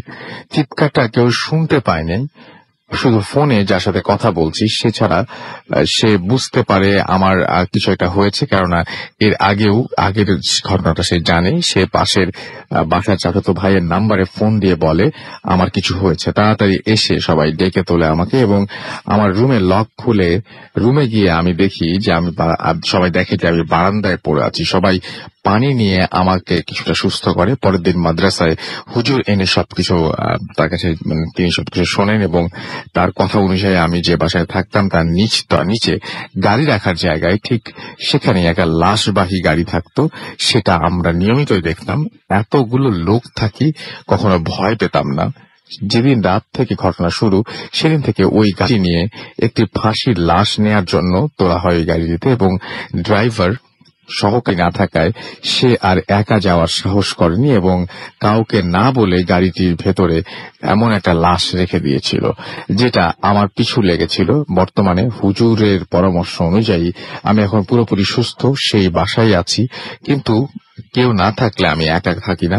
এবং ভালো লাগলে আমার এই ঘটনাটা পড়ে শোনাবেন। আমার কাছে অনেক ভালো লেগেছে, আশা করছি আপনাদেরও ভালো লাগবে। এবং রাতের বেলায় ঘুম ভেঙে উঠে অস্বাভাবিক কিছু দেখে ফেলা এবং অস্বাভাবিক কোনো কিছুর সাথে জড়িয়ে পড়া, এটা অনেকের লাইফেই ঘটে এবং এই জিনিসটা খুবই ভয়ঙ্কর। আশা করছি যে এরকম ভয়ঙ্কর ব্যাপার আপনাদের এরকম অভিজ্ঞতা না হোক। আমরা চলে যাচ্ছি পরবর্তী ঘটনায়। আমাদের অনেক SMS আছে, অনেক ইমেল আছে, সেগুলো পড়তে হবে। আশা করছি যে সেগুলো আমরা এক একে পড়বো। আপনার নামটা প্লিজ একটু বলবেন এবং আপনি কোথা থেকে এসেছেন, তারপর আপনার ঘটনা শুনবো আমরা। আসসালামু আলাইকুম, আমি ইশতিয়াক রহমান, নিউজ কার্টন থেকে এসেছি। আমি ঘটনায় চলে যাই সরাসরি। এই ঘটনাটি ঘটেছিল ব্যাক ইন 2011। এটা আমার নানুর বাড়িতে ঘটেছে, নোয়াখালীর মিরওয়ারিশপুরে। এইটা ছিল আপনার ঈদের সময় কাহিনী। ঈদের সময় আমরা কাজিনরা আমরা সবাই নোয়াখালীতে ঈদ করতে যেতাম। তো ঈদের সময় ওইটা ছিল উইন্টার সিজন। তো ব্যাডমিন্টন খেলতাম আমরা রাতের বেলা। আচ্ছা, ব্যাডমিন্টন খেলতাম আমরা, বাড়ির সামনে একটা মাঠ ছিল, ওই মাঠে আমরা ব্যাডমিন্টন খেলতাম। আপনার রাতের 12টার পরে ইউজুয়ালি খেলতাম। তো খেলা প্রায় 3টা সাড়ে 3টা পর্যন্ত আমরা খেলতাম। এটা রেগুলার করতেন আপনারা? রেগুলার, আমরা যতদিন বাড়িতে থাকতাম। তো এরপরে এরকমই একদিন আমরা খেলে ওখানে খেলছিলাম, খেলা শেষে আমরা আরেকটা কথা বলি, ওইখানের পাশে মাঠের পাশে একটা বিল্ডিং আছে, একতলা বিল্ডিং, সেখানে 3টা রুম পাশাপাশি। মাঝখানের রুমে আপনার ওই বাড়ির যে মসজিদে যে ইমাম ছিল, ইমাম থাকতো ওখানে। আচ্ছা আর ওই রুমের বাহিরে, ইমামের ওই রুমের বাহিরে একটা স্টোর রুম ছিল, ছোট একটা রুম। আচ্ছা রুমের কোনো দরজা নেই, শুধু একটা জানালা আছে, কোনো দরজা নেই, দরজা খোলা, এবং ওই রুমটা খুবই ছোট। তো আমরা খেলার আগে ওই রুমটাতে আপনার আমাদের মানি ব্যাগ অথবা জ্যাকেট ট্যাকেট যা ছিল সব ওখানে রাখতাম খেলার আগে। আচ্ছা খেলা শেষে যে যার মানি ব্যাগ জ্যাকেট নিয়ে চলে যেত। তো ওইরকম আমরা একদিন খেলা শেষ করে সবাই যে যার যার মতো আপনার মানি ব্যাগ জ্যাকেট নিয়ে সবাই চলে গিয়েছে। তো যাওয়ার পরে আপনার বাড়িতে যাওয়ার পরে আমার ভাইয়া সে বলে যে আমি মানি ব্যাগটা রেখে এসেছি ভুলে। তো বললাম যে আচ্ছা ঠিক আছে, তো এখন চল তাহলে নিয়ে আসি। তারপর ভাইয়া আবার একটা কাজিনকে কল দিয়ে বলে যাচ্ছে এরকম মানি ব্যাগ রেখেছি, একটু চল বের হ বাসা থেকে। আমরা বের হলাম, সবাই বের হয়ে আমরা যাচ্ছিলাম। মাঠের সামনে যাওয়ার পরে ভাইয়া আমাকে বলে আছে যা একটু রুম থেকে মানি ব্যাগটা নিয়ে আয়। তো আমি গেলাম, যাওয়ার পরে আমি মানি ব্যাগটা পেয়েছি, আপনার একটা শেলফ ছিল ছোট একটা, ওইটার উপরে মানি ব্যাগটা ছিল। মানি ব্যাগটা নিয়ে বের হয়ে আসছি, রুম থেকে বের হয়েছি, স্টোর রুমটা থেকে বের হওয়ার সময় হঠাৎ আমি একটা আওয়াজ পেলাম, মনে হয় যে কে বলছে কে ওখানে। আচ্ছা গলার আওয়াজ, একটা গলার আওয়াজ পেয়েছি, ক্লিয়ার ছিল না, বাট এরকম কিছু একটাই বলেছে। তারপরে আমি একটু ভয় পেয়ে আমি সাথে সাথে ভাইয়ার কাছে চলে আসি, একটু দূর দিয়ে, পাশেই ছিল ওরা। তো এরপর আমি বললাম যে ওখানে একটা আওয়াজ পেয়েছি, কে যেন, মনে হয় যে কেউ ছিল না, আমি যখন মানি ব্যাগ নিয়ে বের হয়েছি দেখেছি কেউ নাই, আওয়াজ পেয়েছি। এরপরে ভাইয়া বললো যে কে থাকবে এখানে এত রাতে। তো এরপরে যেটা হলো, এটা আমার ওই কাজিনটা বলে যাচ্ছে কি আছে দেখি। তো ও রুমের ভিতরে ঢুকে এরপরে সে যেটা দেখলো, সে বলেছে সে ঢুকে ফার্স্টের সামনে কিছু দেখেনি, ঘুরে যখন বের হচ্ছিল রুমের একটা কর্নারে একটা মহিলা, উনি বয়স্ক মহিলা, উনি আপনার হাঁটুর উপরে হাত রেখে বসে আছে একটা রুমের মধ্যে, ওই ছোট রুমের মধ্যেই আচ্ছা বসে আছে। এটা দেখে সে অনেক ভয় একটা চিৎকার দেয়, চিৎকার দিয়ে সে বের হয়ে আসে। বের হয়ে আসার পরে আমরা জিজ্ঞেস করলাম কি হয়েছে, তো বললো যে এখানে কে যেন আছে। তো চিৎকার শুনে নর্মালি আমরা এখানে ভয়ে চিৎকার, ওই দারোয়ান ছিল একটা, ওইখানেই দারোয়ানকে আমরা ডাক দেই। তো চিৎকার শুনে বাড়ির 2জন মানুষও চলে আসে। আসার পরে আপনার বললো যে এত রাতে কি হচ্ছে এখানে, এত রাতে কেন আসছো তোমরা? তো আমরা বললাম যে মানি ব্যাগ রেখে আসছি, এরকম আপনার কাকে যেন দেখেছি ওখানে বসে আছে। তো দারোয়ান যখন যাওয়ার পরে সবাই 2-1জন যাওয়ার পরে দেখলো যে কেউ নাই ওই রুমটাতে। তো ঠিক ওই মোমেন্টে সবাই বলে যাচ্ছে যে যেখানে আছো সবাই চলে যাও, বাড়িতে চলে যাও, এত রাত আর এখানে থাকার দরকার নেই। আপনারা নিজেরা সিদ্ধান্ত নিলেন? আমরা সবাই চলে যাব। এমন সময় আমি যাওয়ার সময় আমার কেন যেন মনে হলো, আমি খুব ভয় ছিলাম, তারপরে কেন যেন মনে হলো পিছে কি একটা যেন আছে বা কিছু একটা ফিল করতে পারছিলাম। আমি পিছে তাকানোর পরে দেখি কি ওই যে জানালাটা ছিল, দরজা ছিল না, জানালাটা ছিল, গ্রিলটা ধরে একটা মহিলাই মনে হচ্ছে, পুরোপুরি বোঝা যাচ্ছে না বাট শেপটা বোঝা যাচ্ছে, একটা মহিলা মনে হচ্ছে যে ওইখানে দাঁড়িয়ে আছে। এটা দেখে আমি আবার ভয় পাই, আমি আবার চিল্লানো শুরু করি এবং আমরা সাথে সাথে দৌড় দিয়ে বাড়িতে চলে যাই। এরপরে যখন দিনের বেলা আপনার আবার আসি, ওখানে আসার পরে দারোয়ানকে জিজ্ঞেস করি যে কি অ্যাকচুয়ালি এখানে এরকম কেন হয়েছে। ও দেখেছে, আমিও দেখেছি, কিছু একটা ছিল, আওয়াজ পেয়েছি আমরা, কি ছিল এটা। তো দারোয়ান যেটা বললো যে এই যে বিল্ডিংটা, এটা ছিল আপনার পাকিস্তানিদের যুদ্ধের সময় পাকিস্তানিদের ক্যাম্প ছিল এটা। আচ্ছা, ওখানে আপনার মানুষজন এনে নির্যাতন করতো, আপনার মহিলাদেরকে বাচ্চাদেরকে এনে ওখানে মেরে ফেলতো, এরকম ছিল ওইখানের কাহিনীটা। এরপরে আপনার ওই যে ইমামকে যখন যে বললাম যে এরকম এটা হয়েছে আপনার রুমের বাইরেই, আপনি মানে এটা কি হতে পারে, তো উনি বলল যে এটা এরকম হয়, এরকম আশেপাশে এগুলো হয়, এটা নিয়ে এত চিন্তা করার কিছু নেই। এটা উনি নর্মালি নিয়েছে, এটা উনি আর তেমন কিছু এটা নিয়ে বলেনি। যাই হোক, এরপরে আর আমরা রাতের বেলা ওই জায়গায় যেতাম না, খুব কমই যেতাম, ওই রুমে কোনো দরকার ছাড়া ওখানে আমরা যেতাম না, আমরা খেলা টেলা বন্ধ করে দিয়েছি ওখানে। আচ্ছা, থ্যাংক ইউ ভেরি মাচ আপনার ঘটনার জন্য। আমরা কিছু SMS এ যাব এখন, এবং অনেকক্ষণ ধরে SMS পড়া হয়নি এবং অনেকে SMS লিখছেন। MDHS রাফি আমাদের SMS করেছেন এবং তিনি বলছেন আমার ভাতিজা আবিদ, আমরা একসাথে ছাদের উপরে শুনছি। অনেক আমাদের বাসা থেকে লিখেছেন। এবং তিনি বলেছেন যে আজকে তার কাছে অবশ্য তেমন একটা ভয় লাগেনি, অ্যাজ ইউজুয়াল খুব বেশি এনজয় করছি। ওকে। এবং আমাদেরকে সেজান লিখেছেন যে আজকে অনেক দিন পর তিনি ভূত এফএম শুনছেন এবং তার কাছেও অতটা ভয় করছে না। এমডি হুসাইন আমাদেরকে লিখেছেন, আমাদের কাছে লিখেছেন যে ভূত এফএম অনেক অনেক ভালো লাগছে তার কাছে। সেজান আমাদের বলছেন আজকে অনেক দিন পর ভূত এফএম শুনছি এবং ভয় করছে না, কিন্তু কেমন লাগছে সেটা আমাদের জানাবেন। এবং আমাদেরকে দেখতে পাচ্ছি যে এছাড়াও অনেক রংপুর থেকে এসএমএস করছেন অনেকদিন পর ফুর্তি অ্যাপ দিয়ে তিনি ভূত এফএম শুনছেন এবং ফিলিং অসম। আমাদেরকে এছাড়াও দেখতে পাচ্ছি যে রাফসান এসএমএস করেছেন অনেকদিন পর, অনেকদিন তিনি জুজুর স্টোরিটা শরীর সাথে জানিয়েছেন। সিলেট থেকে জামিল আমাদের লিখেছেন যে আমাদেরকে লিখেছেন যে তার কাছে ভালো লাগছে। আচ্ছা না, তিনি একটা জিনিস লিখেছেন সেটা আমি অবশ্যই একটু কনফার্ম হব, তারপরে আমি আপনাকে জানাতে পারবো। মুকিত আমাদের এসএমএস করেছেন নেত্রকোনা থেকে, এছাড়াও নাফিসা আমাদের এসএমএস করেছেন, নাজিফা আমাদের এসএমএস করেছেন কুয়েট থেকে, এবং কালকে আমার সেমিস্টার ফাইনাল বাট তবুও শুনছি শান্ত আজিমপুর থেকে আমাদের এসএমএস করেছেন, এবং এসএমএস করেছেন আমাদেরকে সাগর বারগুনা থেকে। এছাড়াও আমাদেরকে মুকিত এবং শিমু নেত্রকোনা থেকে এসএমএস করেছেন, তিনি এবং তার ওয়াইফ একসাথে তারা শুনছেন এবং এটা তাদের অনেক ফেভারিট একটা প্রোগ্রাম।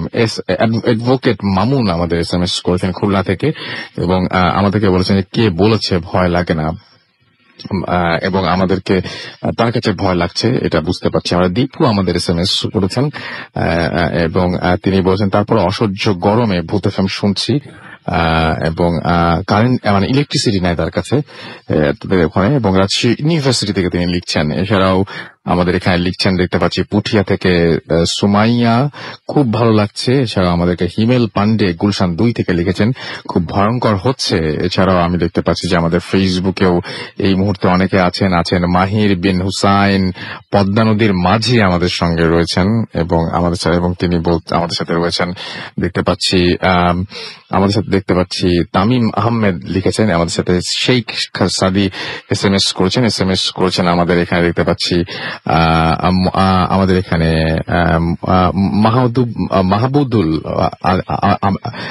আমিন এছাড়া আমাদের সাথে আছেন দেখতে পাচ্ছি সাইম আহমেদ আমাদের সাথে রয়েছেন দেখতে পাচ্ছি এখানে মেহেদি হাসান মামুন, এছাড়া আমাদের সাথে আবরার জাহিন এসএমএস করছেন আমাদের এখানে নাজমুল লিজন আমাদের এখানে এসএমএস করছেন। আরো অনেকে, আপনি যদি এসএমএস করতে চান তাহলে অবশ্যই এসএমএস করতে পারেন এবং জানাতে পারেন আপনার ঘটনা, এবং আমাদেরকে ইমেল করে আপনাদের ঘটনা পাঠিয়ে দিতে পারেন।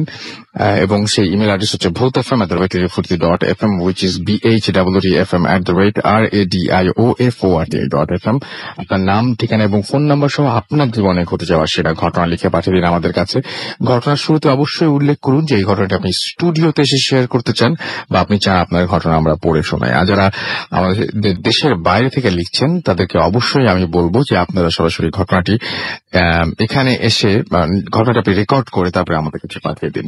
চলে যাচ্ছি একটা ছোট্ট বিরতিতে, বিরতির পরে আবারও ফিরে আসবো। সেই পর্যন্ত আশা করছি আমাদের সঙ্গেই থাকবেন। Stay tuned to Radio Furti and don't stop the Furti. Comes alive.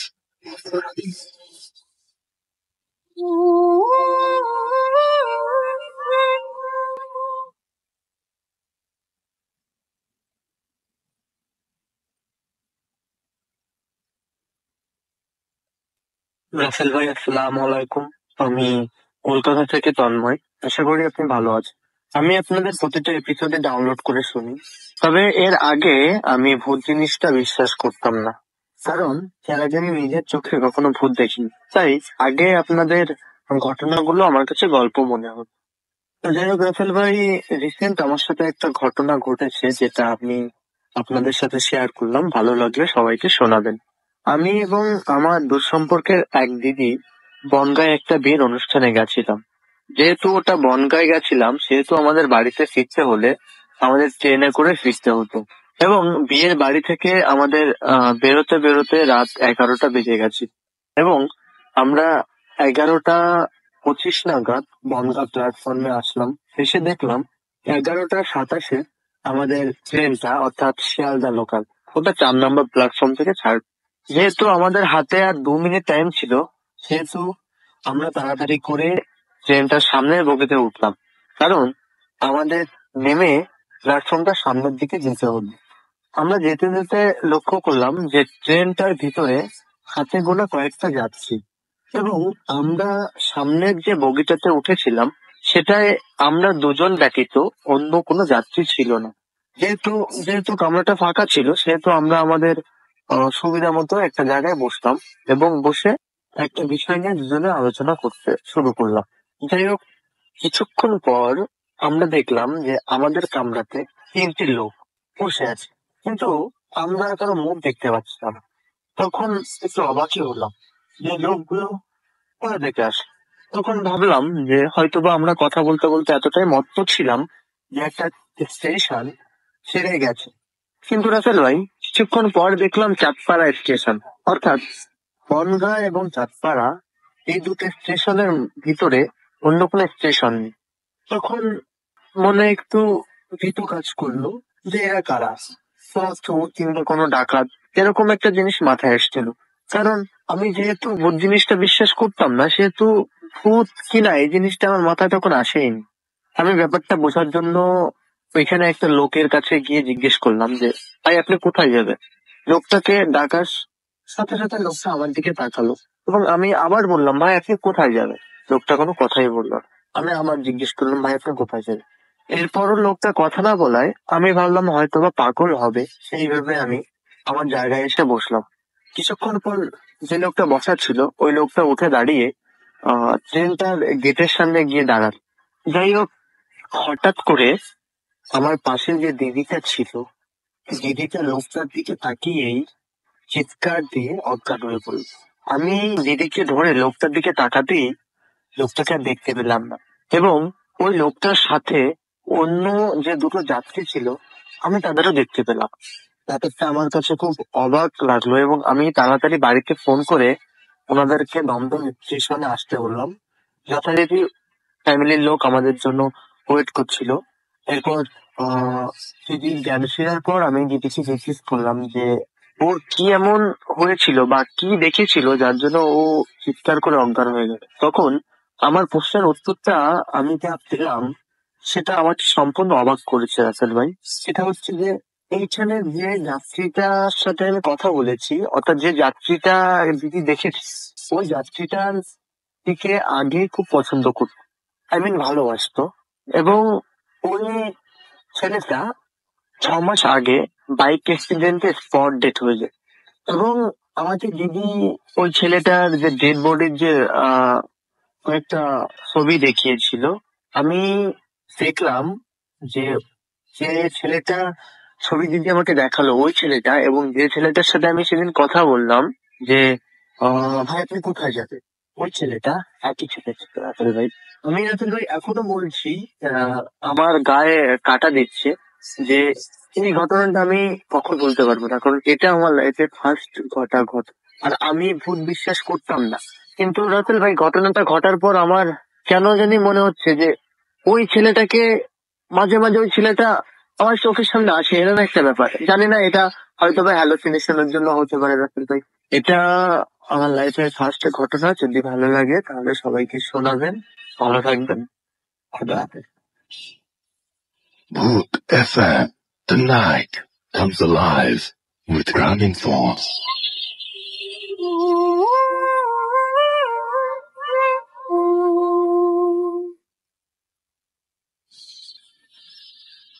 Welcome back. শুনছেন সবসময় ভেরি ফুর্তির পয়েন্ট ও এফএম। আমি রাসেল আছি, সাথে আমার সাথে রয়েছে মাসুম এবং আজকের অতিথিরা, এবং আপনাদের সবাইকে আরো একবার স্বাগত জানাচ্ছি ভূত এফএম এ। এবং আমি দেখতে পাচ্ছি যে অনেকেই আমাদের এসএমএস করছেন এখনো পর্যন্ত। ফুর্তির যে পেজটা রয়েছে সেই পেজে অনেকেই রয়েছেন এই মুহূর্তে। আমাদের কাছে লিখেছেন ফেসবুকের তেলাপোকা, এখন ঘটনাগুলো ভয়ঙ্কর লাগছে আমাদেরকে। এছাড়াও দেখতে পাচ্ছি এসএমএস করছেন আইস, এবং তিনি লিখেছেন যে তিনি শুনছেন এবং তার কাছে ভালো লাগছে। আমাদের কাছে আরো অনেক এরকম মেহেদি আমাদের এখানে লিখেছেন হিমেল ভুঁইয়া, কলকাতার স্টোরিটা দারুণ ছিল রাসেল ভাই। শামীম আহমেদ আমার সাথে লিখেছেন, এবং আমাদের সাথে লিখেছেন দেখতে পাচ্ছি বায়েজিদ আহমেদ। এছাড়াও আমাদের সাথে লিখছেন আমাদের সাথে লিখছেন এই মুহূর্তে। আচ্ছা, কি নামটা পড়তে পারলাম না, ট্রিমেন্ডাস সামথিং। আচ্ছা, এস এম রাসেল আমাদের সাথে আছেন। আমাদের সাথে রয়েছেন রাসেল পারভেজ আমাদের সাথে আছেন। এছাড়া আমাদের সাথে রয়েছেন জান্নাতুল ফেরদৌস, এবং আমাদের সাথে রয়েছেন দেখতে পাচ্ছি আমাদের সাথে রয়েছেন আবু সাইদ চনি। আমার কাছে মনে হয় যে শীতের দিনে যদি একটু একটু হলেও, কিছুটা হলেও যদি ভয়ে একটা শীতল অনুভূতি হয়, তাহলে গরম হয়তো কমে যেতে পারে, কারণ প্রচন্ড গরম পড়েছে, বাইরে প্রচন্ড গরম। আর এই মুহূর্তে আমি চাচ্ছি আরো একটা ঘটনা পড়ে শোনাতে, যেটা ইমেইলের একটা ঘটনা, এবং আশা করছি যে এটা খুবই ছোট্ট একটা ঘটনা, বাট আশা করছি আপনারা।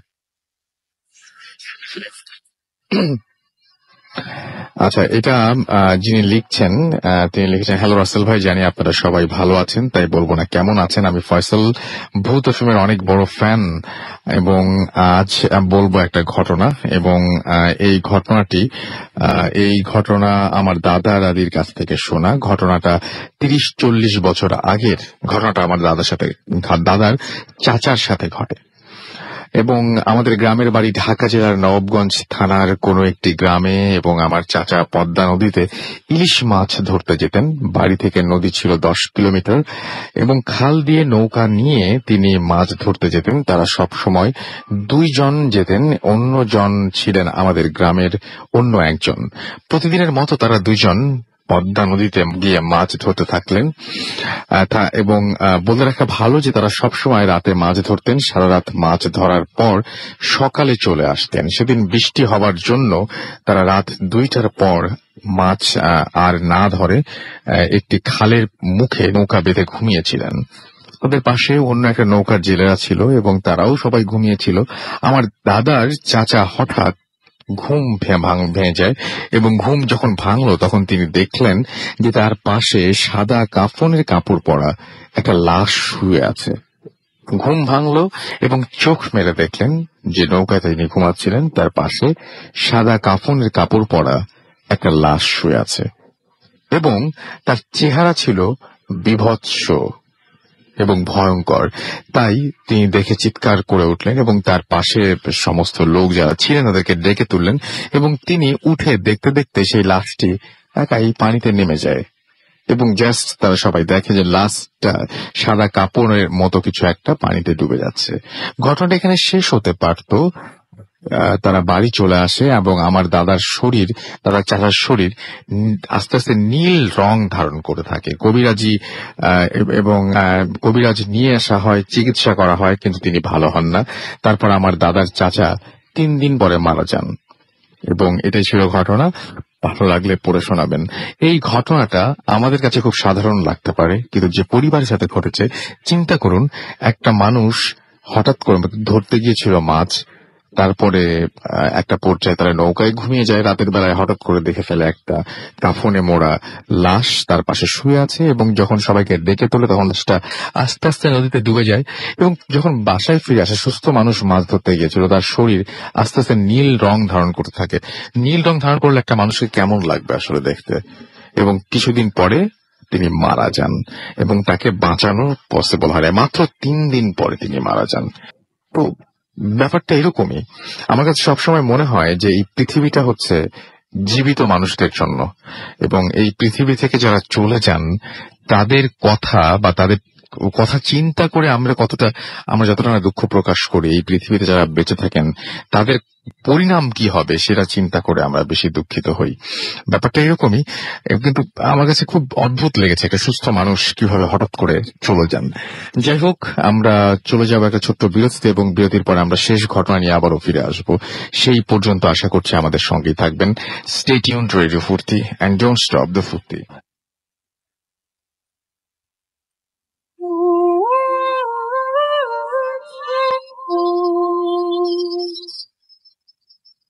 Yes, the night comes alive with Grameenphone. শুনছেন সব সময় রেডিও ফুর্তি 80.2 FM।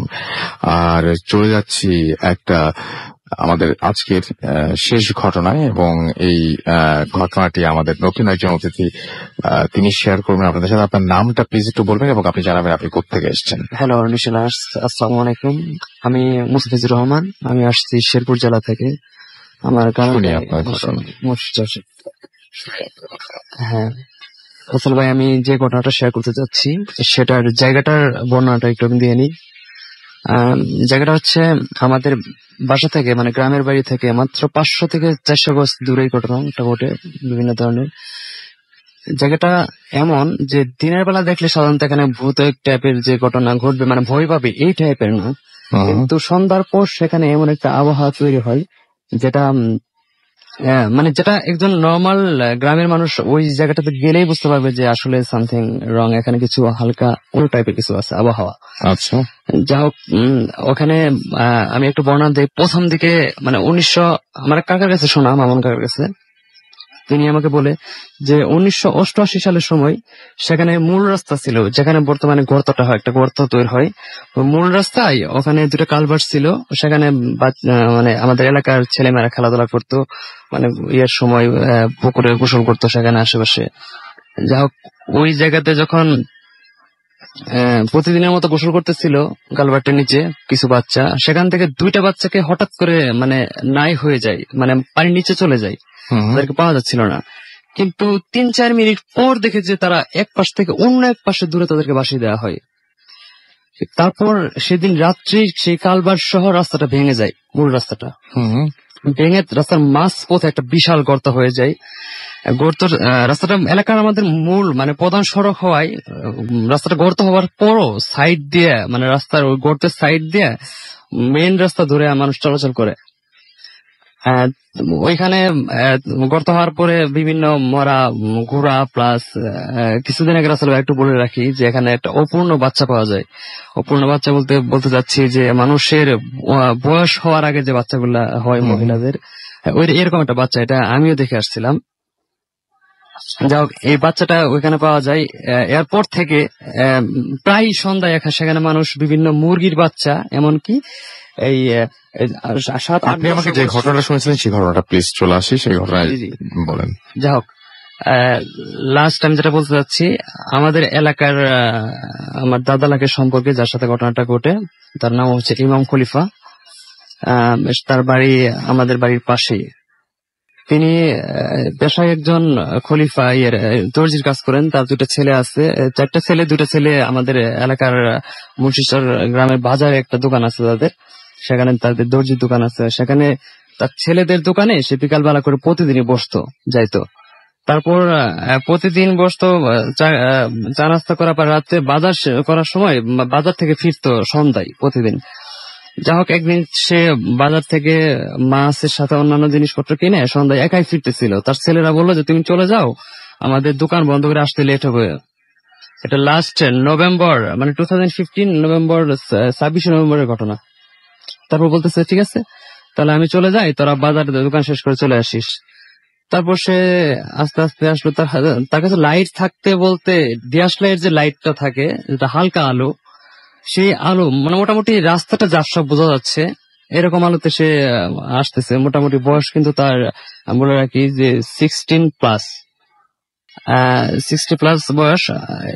সে ওই রাস্তাতে আসার পথে যখন সে গর্তটার কাছে আসে, যে গর্তটাতে প্রায় সময় বিভিন্ন ধরনের অকারেন্স ঘটনা ঘটে, গর্তটার পাশে আসলে সাইড থেকে হঠাৎ সে অনুভব করে যে তার সাইড আরেকজন আসতেছে। কিন্তু সে দেখে যে তার পুরা পথে মানে সাইডে কেউ ছিল না, মানে কিন্তু ওই গর্তটার কাছে আসার পরে আরেকজন সাইড থেকে কথা বলতেছে যে এই তুই সাথে তার মাছ ছিল যে তো মাছটা রেখে যা।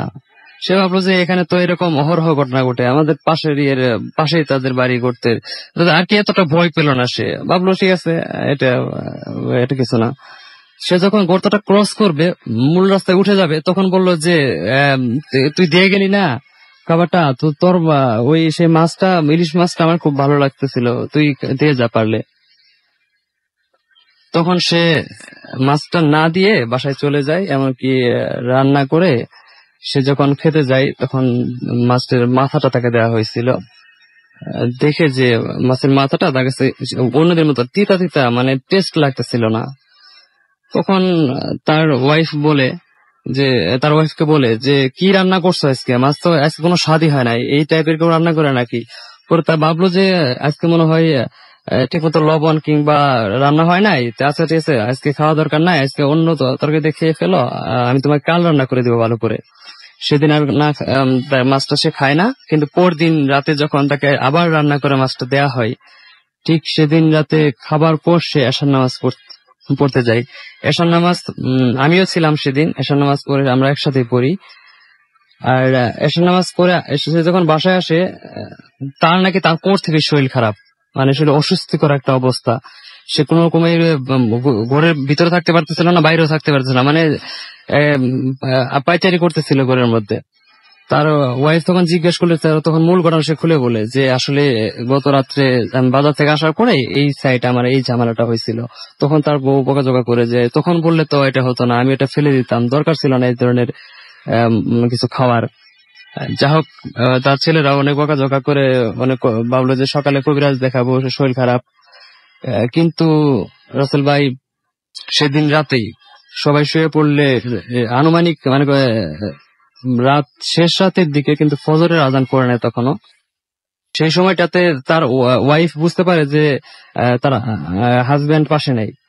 ভাবলো যে শরীর খারাপ সন্ধ্যা থেকে, মনে হয় সে বাথরুমে গেছে, কিন্তু বাথরুমের দিকে খোঁজ নেয়, দেখেছে না ওইদিকেও নাই, আশেপাশে কোথায়। তার ছেলে তখন ডাক দিল, দেখ তোর অসুস্থ বাবা কোথায় গেল, এখন তো ওকে পাওয়া যাচ্ছে না রুমে। তার ছেলেরা উঠে আশেপাশে খোঁজা শুরু করলো, দেখে যে কোথাও নেই, কিন্তু এইদিকে ফজরের আজান পড়ে গেল। কিন্তু আরেকটা কথা বলে রাখি রাসেল ভাই, তাদের যে বড় ভাইয়ের বাড়ি, যে মামুন কাকার তার চাচা ইমাম খলিফা, তার চাচা লাগে, তাদের বাড়িটা 100-150 গোছ তাদের বাড়ি থেকে পাশাপাশি। তারা কি করলো, মামুন কাকার তার এক বড় ভাই আবার ফজর নামাজের জন্য তারা বাইরে, মানে ফজর নামাজ জন্য মসজিদের দিকে রওনা হয়েছে। ফজর নামাজ তারা পড়ছেও, পরে যখন বাড়িতে ঢুকবে, মামুন কাকাদের বাড়িটার একটু বর্ণনা দিতে হয়। মামুন কাকা যে জায়গায় ফজর নামাজ পড়তে যায়, তাদের যে পিচা গলি, বাড়ির যে পিছন সাইডটা, এখানে বাঁশের জার আছে, সেই বাঁশের জারের চিপাতে তাদেরকে আসতে হয় মসজিদের দিকে। যাই হোক, নামাজ শেষ করে যারা যখন বাড়ির দিকে আসতেছে, তখন হঠাৎ দেখে যে ওই বাঁশ জারের সাইডে একজন উপর হয়ে, মানে একজন মানুষ জানু পেতে থাকা অবস্থায় মাথাটা মাটিতে থাকলে যেরকম এইভাবে হাত দুটা পিছনের দিকে দেওয়া ছিল, এরকম ভাই পড়ে আছে। ভাবলো যে কোনো পাগল হতে পারে, বলে কে ওখানে, এরকম ভাই ওনাকে জিজ্ঞেস করলো। পরে দেখে যে কোনো রেসপন্স না, একটু কাছে গেল, যায় দেখে সেটা তার চাচা ইমাম খলিফা, যাকে গত রাত মাঝরাত থেকে তাকে খোঁজাখুঁজি হচ্ছে, কিন্তু পাচ্ছে না। তারপর সে সবাইকে ডাকাডাকি শুরু করে যে কে আসো, আসলা না, আমার চাচা তো এখানে পড়ে আছে। তার এই চিৎকার চেঁচামেচি শুনে তাদের বাড়ির সবাই চলে আসছে। এসে দেখে সবাই একটু বর্ণনা দেয়, সে তার মৃত্যুর অবস্থাটা এরকম ছিল যে সে যখন মানে একজন মানুষ পিড়িতে বসে থাকলে তার ঘাড়টা ধরে যদি মাটির দিকে ঠেসে ধরা হয়, তখন সে উপরে ওঠার জন্য মানে 2 হাত দিয়ে কিন্তু যথেষ্ট মানে ফোর্স প্রয়োগ করবে যে সাইডে ওঠা যায় কিনা। কিন্তু তার সেটা দিয়ে স্পষ্ট একটা ছাপ আমরা তার হাতের ছাপ, মানে মাটি খামচি করছে ওঠার জন্য, এর একটা স্পষ্ট ছাপ আমরা দেখেছি সেখানে সকালবেলা। তারপর সে যখন ওঠার চেষ্টা করছে, সাইডে সে তার মাথা শেষে চলে গেছে। তখন এদিকে বাঁশঝাড়ের যে ছোট ছোট থাকে, কেঞ্চি থাকে, কঞ্চি কোলা, এগুলা তার চোখের আশপাশে বিঁধে গেছে, ছিদ্র হয়ে গেছে। এমনকি সে তার জিহ্বাটা সে মৃত্যুর সময় 3-4 ইঞ্চি বাইরে বের করা ছিল, 3-4 ইঞ্চি বাইরে বের করা ছিল। তার হাত দুটো ছিল পিছনে। তার মানে সবার ধারণা যে সে মাঝরাতে মারা গেছে, কারণ তখন শীত ছিল নভেম্বরে। তারপরে কি হলো ভাইয়া? আর তারপরে আমরা সবাই ওকে ইয়ারা ধরে নিয়ে সবাই বাসায় নিয়ে গেল। বাসায় নিয়ে যায়, সেটা তাকে সেদিন দুপুর 2:30টার দিকে তাকে জানাজা করা হয়। আমিও জানাজা ছিলাম। মাটি দিয়ে আসি। মাটিতে আসার পর থেকে সেদিন রাত থেকে তার কবরের আশেপাশে ঘটতে থাকে নানা ধরনের ঘটনা। তাকে যখন মাটি দেওয়া হয় সেদিন রাত্রে তাকে মাটি দেখা হয় আমাদের একটা মেইন রোডের সাথেই, তাদের বাড়ির একদম কর্নারে 10-12 গজ সাইডে তাকে কবর দেওয়া হয়। তার কবরের আশপাশে যেই যেত, তারপর দিন থেকে দেখেছে হঠাৎ কেউ সেখানে যায়, সেটা মানে সেন্সলেস অবস্থা, মানে সেন্সলেস না বলতে গেলে মানে আলাদা কিছু ফিল করতো যে রাস্তায় দেখতেছে, রাস্তার দিকে না যেয়ে এক সাইডে যে বেঁধে যাচ্ছে, তার কবরের দিকে যায় সেটা হঠাৎ করে পড়ে গেছে, এই টাইপের অবস্থা হইতো। ওকে, থ্যাংক ইউ ভেরি মাচ, আপনাকে অনেক ধন্যবাদ আপনার ঘটনার জন্য। এবং আমি বুঝতে পারছি যে এটা একজন ভদ্রলোক মাছ নিয়ে ফিরছিলেন এবং সেই সময় তিনি কোনো একটা কিছুর মুখোমুখি হন এবং বাসায় গিয়ে তিনি অসুস্থ হয়ে যান, এবং অসুস্থ হয়ে যাওয়ার পরে প্রথম রাতে তিনি মাছ খেতে পারেন না, দ্বিতীয় রাতে তাকে আবার মাছ এনে দেওয়ার পরে সেই মাছ খাবার পরে প্রথম রাতে তার ভালো লাগেনি, দ্বিতীয় রাত তিনি সেই মাছ খেয়ে অসুস্থ হয়ে পড়েন এবং রাতের বেলায় খুব অস্বাভাবিকভাবে মারা যান। এবং তাকে যখন কবর দেয়া হয়, সেই কবর দেওয়ার পরে তার পাশ দিয়ে যে কেউ যখন যান, যেটা তিনি লিখেছিলেন যেভাবে, যে কেউ গেলেই তার কোনো ধরনের কোনো একটা সমস্যা হতো, কেউ হয়তো সেন্সলেস হতো, কোনো পশু বা কোনো কিছু সেদিকে নিয়ে গেলে হয়তো ওই জায়গাটা অ্যাভয়েড করার চেষ্টা করতো। এরকম একটা অস্বাভাবিক ব্যাপার তার কবরকে ঘিরে রয়েছে। কেন রয়েছে সেটা কেউ বলতে পারে না। এটা ছিল ঘটনা। আমাদের হাতের সময় অলরেডি শেষ হয়ে গেছে। আমরা কথা বলছিলাম এবং অনেক অনেক ঘটনা শুনলাম আজকে, এবং আপনাদেরকে যাবার আগে আরো একবার জানিয়ে দিই আমাদের ইমেল অ্যাড্রেসটা। আমাদের ইমেল অ্যাড্রেস হচ্ছে bhutfm@radiofurti.fm, which is BHETFM@radiofordI.fm। এখানে আপনার নাম, ঠিকানা এবং ফোন নাম্বার সহ আপনার জীবনে ঘটে যাওয়া বা আপনার জানা সেরা ঘটনা লিখে পাঠিয়ে দিন আমাদের কাছে। ঘটনার শুরুতে অবশ্যই উল্লেখ করুন ঘটনাটি আপনি স্টুডিওতে এসে শেয়ার করবেন, নাকি আপনি চান যে আপনার ঘটনা আমরা পড়ে শোনাই। আজকের মতো এখানেই শেষ করছি, কথা হবে আর সারা সপ্তাহে আপনাদের জন্য খোলা থাকলো www.facebook.com/radio.furti and www.facebook.com/bhutfm.russell। এই দুটো ফেসবুকের পেজে আপনারা যে আমাদের যে পোস্ট রয়েছে সেখানে লাইক কমেন্ট দিতে পারেন, জানাতে পারেন আপনাদের অনুভূতির কথা, আমাদেরকে ইনবক্স করতে পারেন, সবকিছুই করতে পারেন, এবং আমাদেরকে ইমেল করবেন। আপনাদের ইমেলের অপেক্ষায় থাকলাম। কথা হবে আবারও আগামী শুক্রবার। সেই পর্যন্ত সবাই ভালো থাকুন, সুস্থ থাকুন, সুন্দর থাকুন, মোস্ট ইম্পর্টেন্টলি ফুর্তিতে থাকুন। আজকের মতো এখানেই শেষ করছি।